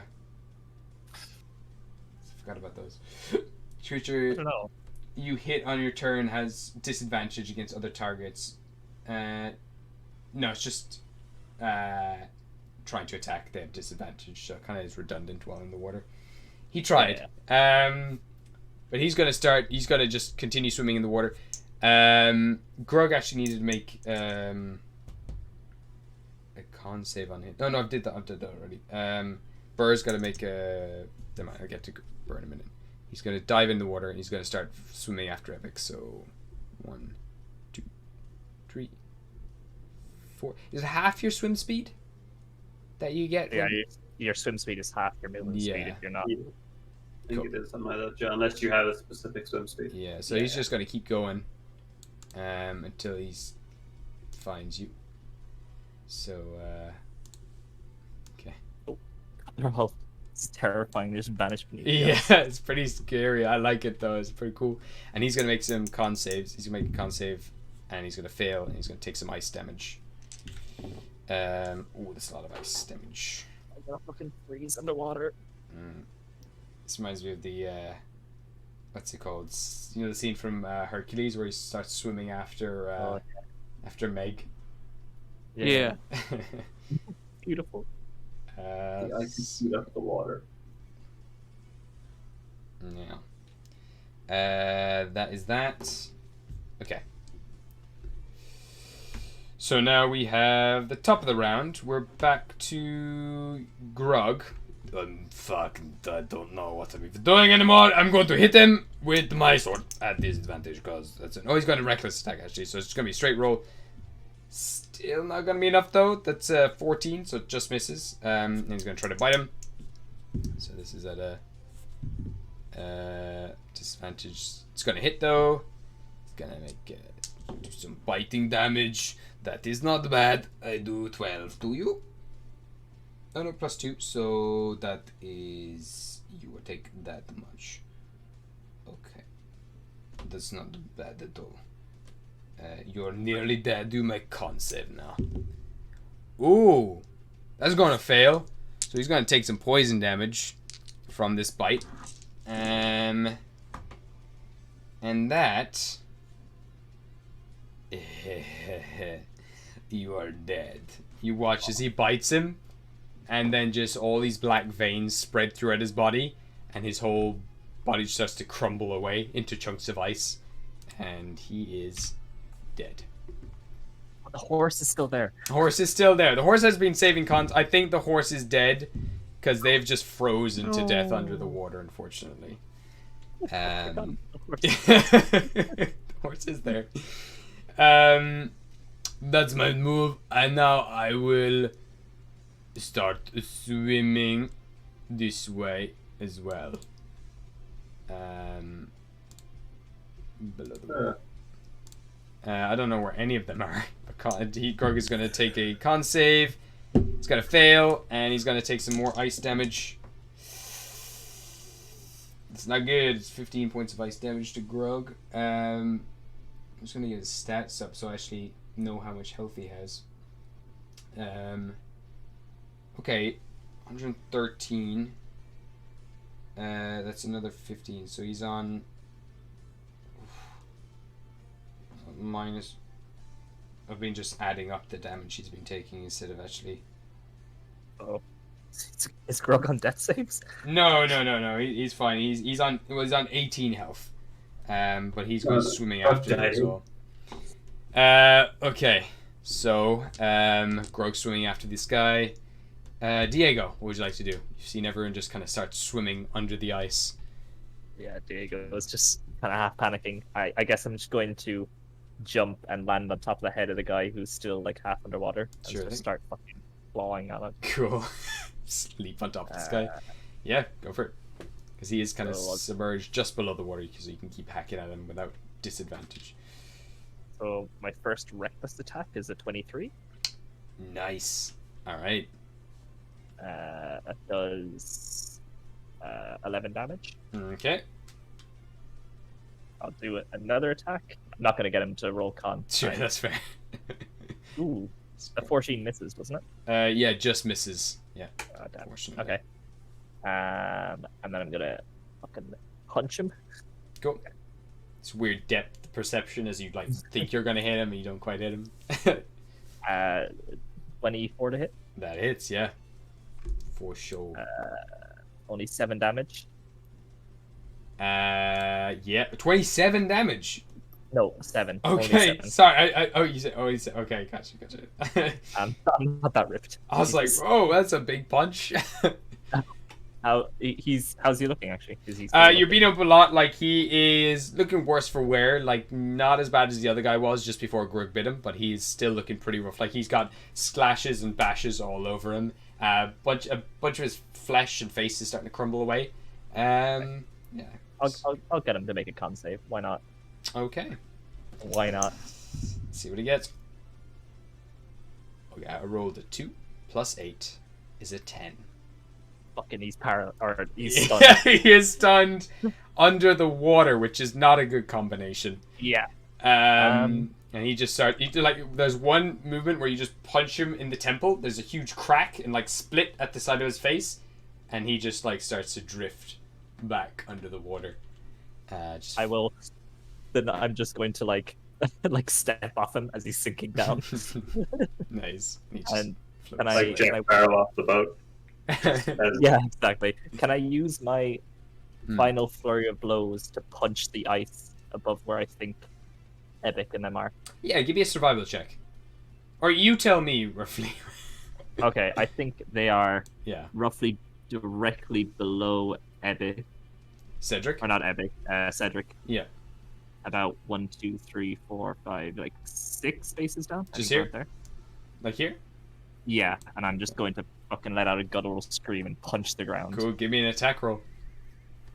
Am I gonna miss the ground now? This is gonna be embarrassing. Break your hand. 19. 19 does it. Roll for the damage. 10. 10. So you can break the one below you, and you can also break an additional block near you. I'll break it to my left. Okay. Bam. And yeah, bam. Bam. Oh, There you go. who was that? Oh, he got it. He got him. Look at that. Oh, Bang on. That was a really good hit. So yeah, you just smash down. Your wings kind of float, and you can just see Epic under the ice in the hands of this frost giant. Nice. Nicely done.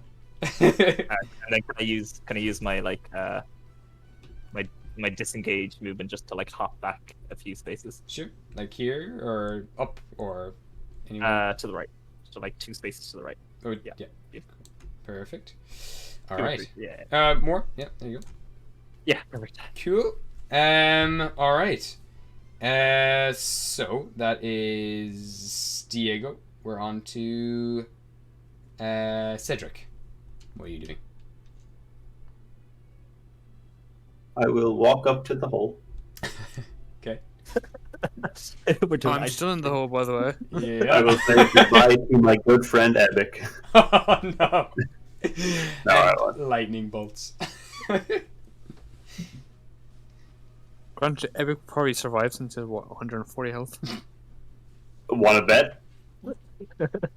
26. Burr and Grug are also under there with very Okay, little no, health. I won't risk Yeah, no, Grug for will die. Grug. Grug got fucking incinerated. I will use a witch bolt at Okay.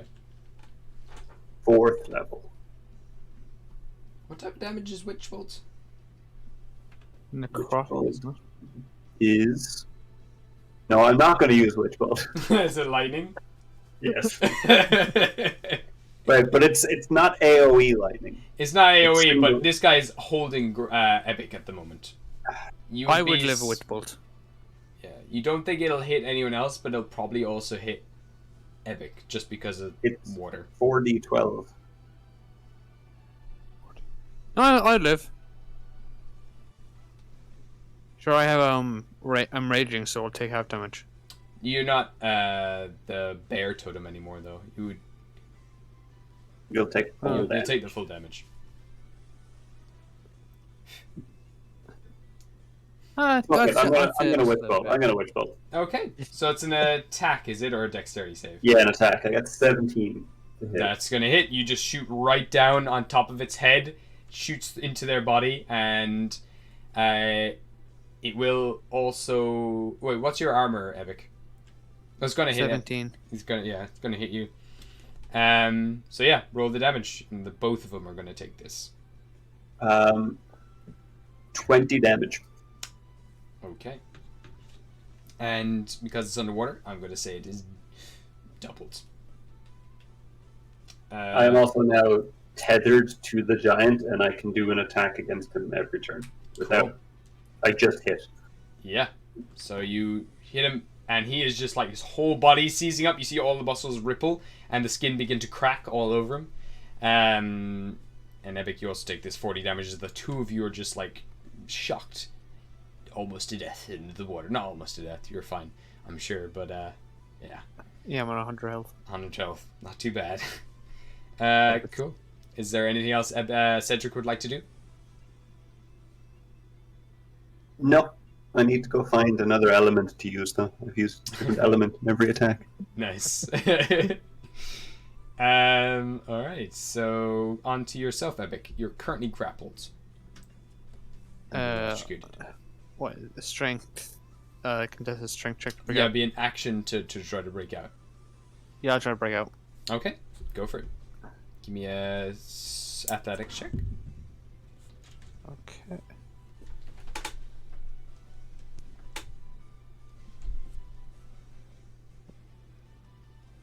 I have advantage because I have for emerging. Yeah? Mm-hmm. Yep. Okay, perfect. A 25. They got a 23, so you like manage to pry open the giant fingers of this guy and kick off him. And I'm gonna bring you just here. So the two of you just break away from each other.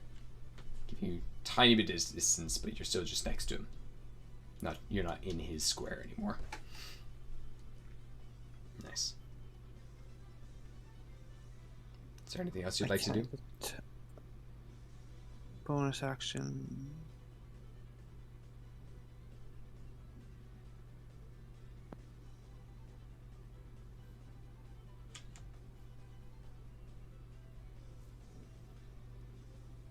Ooh, I can use my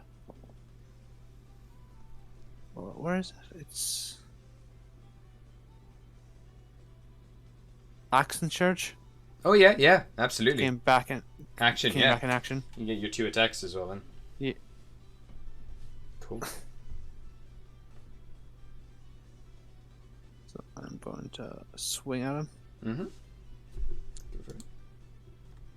As disadvantage since I'm technically still underwater. 22. Hits. A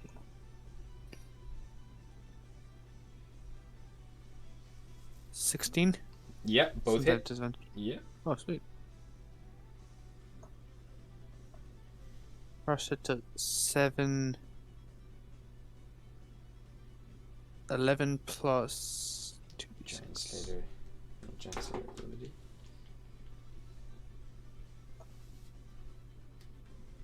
Ooh.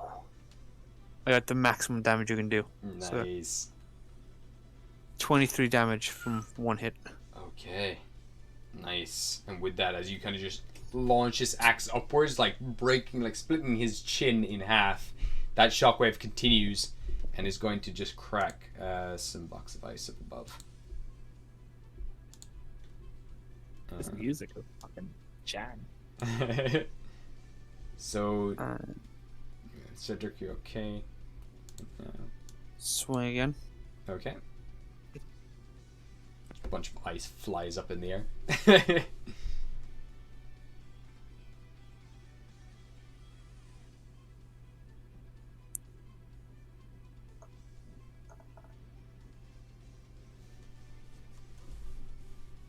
16 hits, yeah?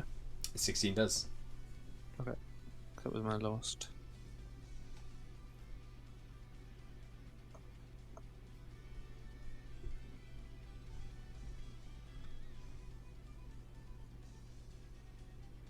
Ooh, that's 7 damage plus 2d6. Okay.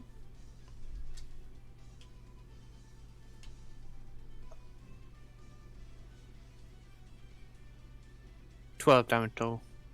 12 damage total. Okay. This guy's looking terrible as you just bring this next one down, like right across his eye, just absolutely splitting it in half. Just blood spurts out into the water. You crack his skull, and you can see little bits of his brain just below the surface of it. He's looking really, really bad. But he's still standing. This guy does not want to die. Does not want to die. Well, nothing really wants to die. That's fair. Alright. So that's Ebic's turn. Go on to... That guy's dead. This guy is going to leap out of the water. He's stunned. Oh, yeah, true. Fuck you. Well, he's going to just stay there and drown. Cool. Next guy, though, he's going to just take a swing at you, Ebic. He's just going to... He's lost it. Lost all patience. Just bubbles come out of his mouth, and he's going to make 2 attacks on you. So, first one is a 13. Don't think that hits. Nope. Nope. Okay. And then gonna go for another one on you, and that is a 20 to hit. That hits. Okay, so woo, shit. Oh wait, no, he's got a disadvantage on both of those, so I'll roll that again. Okay, 17 on the next roll, so it's still a 19 to hit. Yeah, meets pizza. Okay, so that's 6, 14, 25. So that's 31 points of slashing damage. So that'll be halved. Then you only take half damage because it's not magical or anything. And that's his turn. He's How much gonna damage, sorry? slashing. How much though? Oh, 31 was the damage. 30. Yeah. And he's gonna kick off you and just start. He's not gonna run away. Nah, he's not that type of person. Okay. That's his turn. That's all of their turns. And now Burr is swimming in there. I don't know where Burr is, honestly. But he's close enough where he's going to be able to make an attack. And at a disadvantage. He's going to use his reckless attack, so it's going to... Well, it doesn't matter anyway. He's got a 3 on that. He's going to roll again. See if this one hits. That's going to hit. This is going to be a D12. Plus... He's raging for 7%. So that is 10 damage to this guy. And he's going to use his ranger ability to do 1 extra attack at a disadvantage. That's going to hit. Bro was a ranger. Yeah, he's going to use that. Do a D8 extra damage. Nice. And that is exactly what he needs to cut off this guy's head.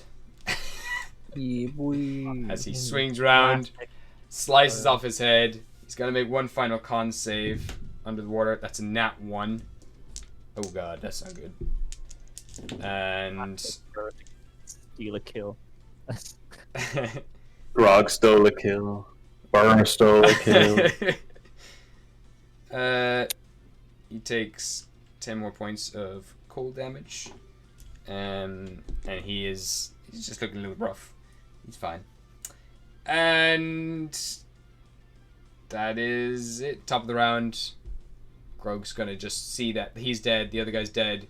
Grog's gonna just wherever he is. Oh, it's a horse. I don't know where Grog is. But I don't know. He's there somewhere. He's gonna attack this guy who's still paralyzed, and he's just gonna turn to a regular attack. It's not very good, that one. He's gonna try again with the next attack. That's gonna hit. And that is a 2d6. Sure. He's gonna start chomping into this guy. He's gonna make a con save, see if he's poisoned or not. He fails. So that is 15 damage already, and then he's gonna take the other poison damage. 15, 20, 35 damage altogether. Okay, so he is looking really bad. Grog is biting into him. Grog's going to take his con save now. He passed. Okay, cool. He's not going to take more cold damage. Which would have probably knocked him unconscious. Cedric, it's your turn. Is there anything you'd like to do? You see this guy's gone. The other two are underwater. This guy's now being hacked at. Paralyzed underwater. I'm going to cast Magic Missile at first level. Oh, wow. Using my Staff of Power. It Nice. does 5 damage. All together. Yep. Okay. This guy's still alive. He's just looking bad. This is just humiliating at this point. Yeah, just pew pew pew pew. It's like you're just shooting the corpse just with a gun. Just. Can I then do So like, anyway, Esther Blast. like move around the ice to see if I can spot one of the two guys that are in the water? Yeah. Give me a perception check. 5. Underwater. Most of your 3 movement. rounds of combat. Yeah, that's fine. You can like survive 10, I think. And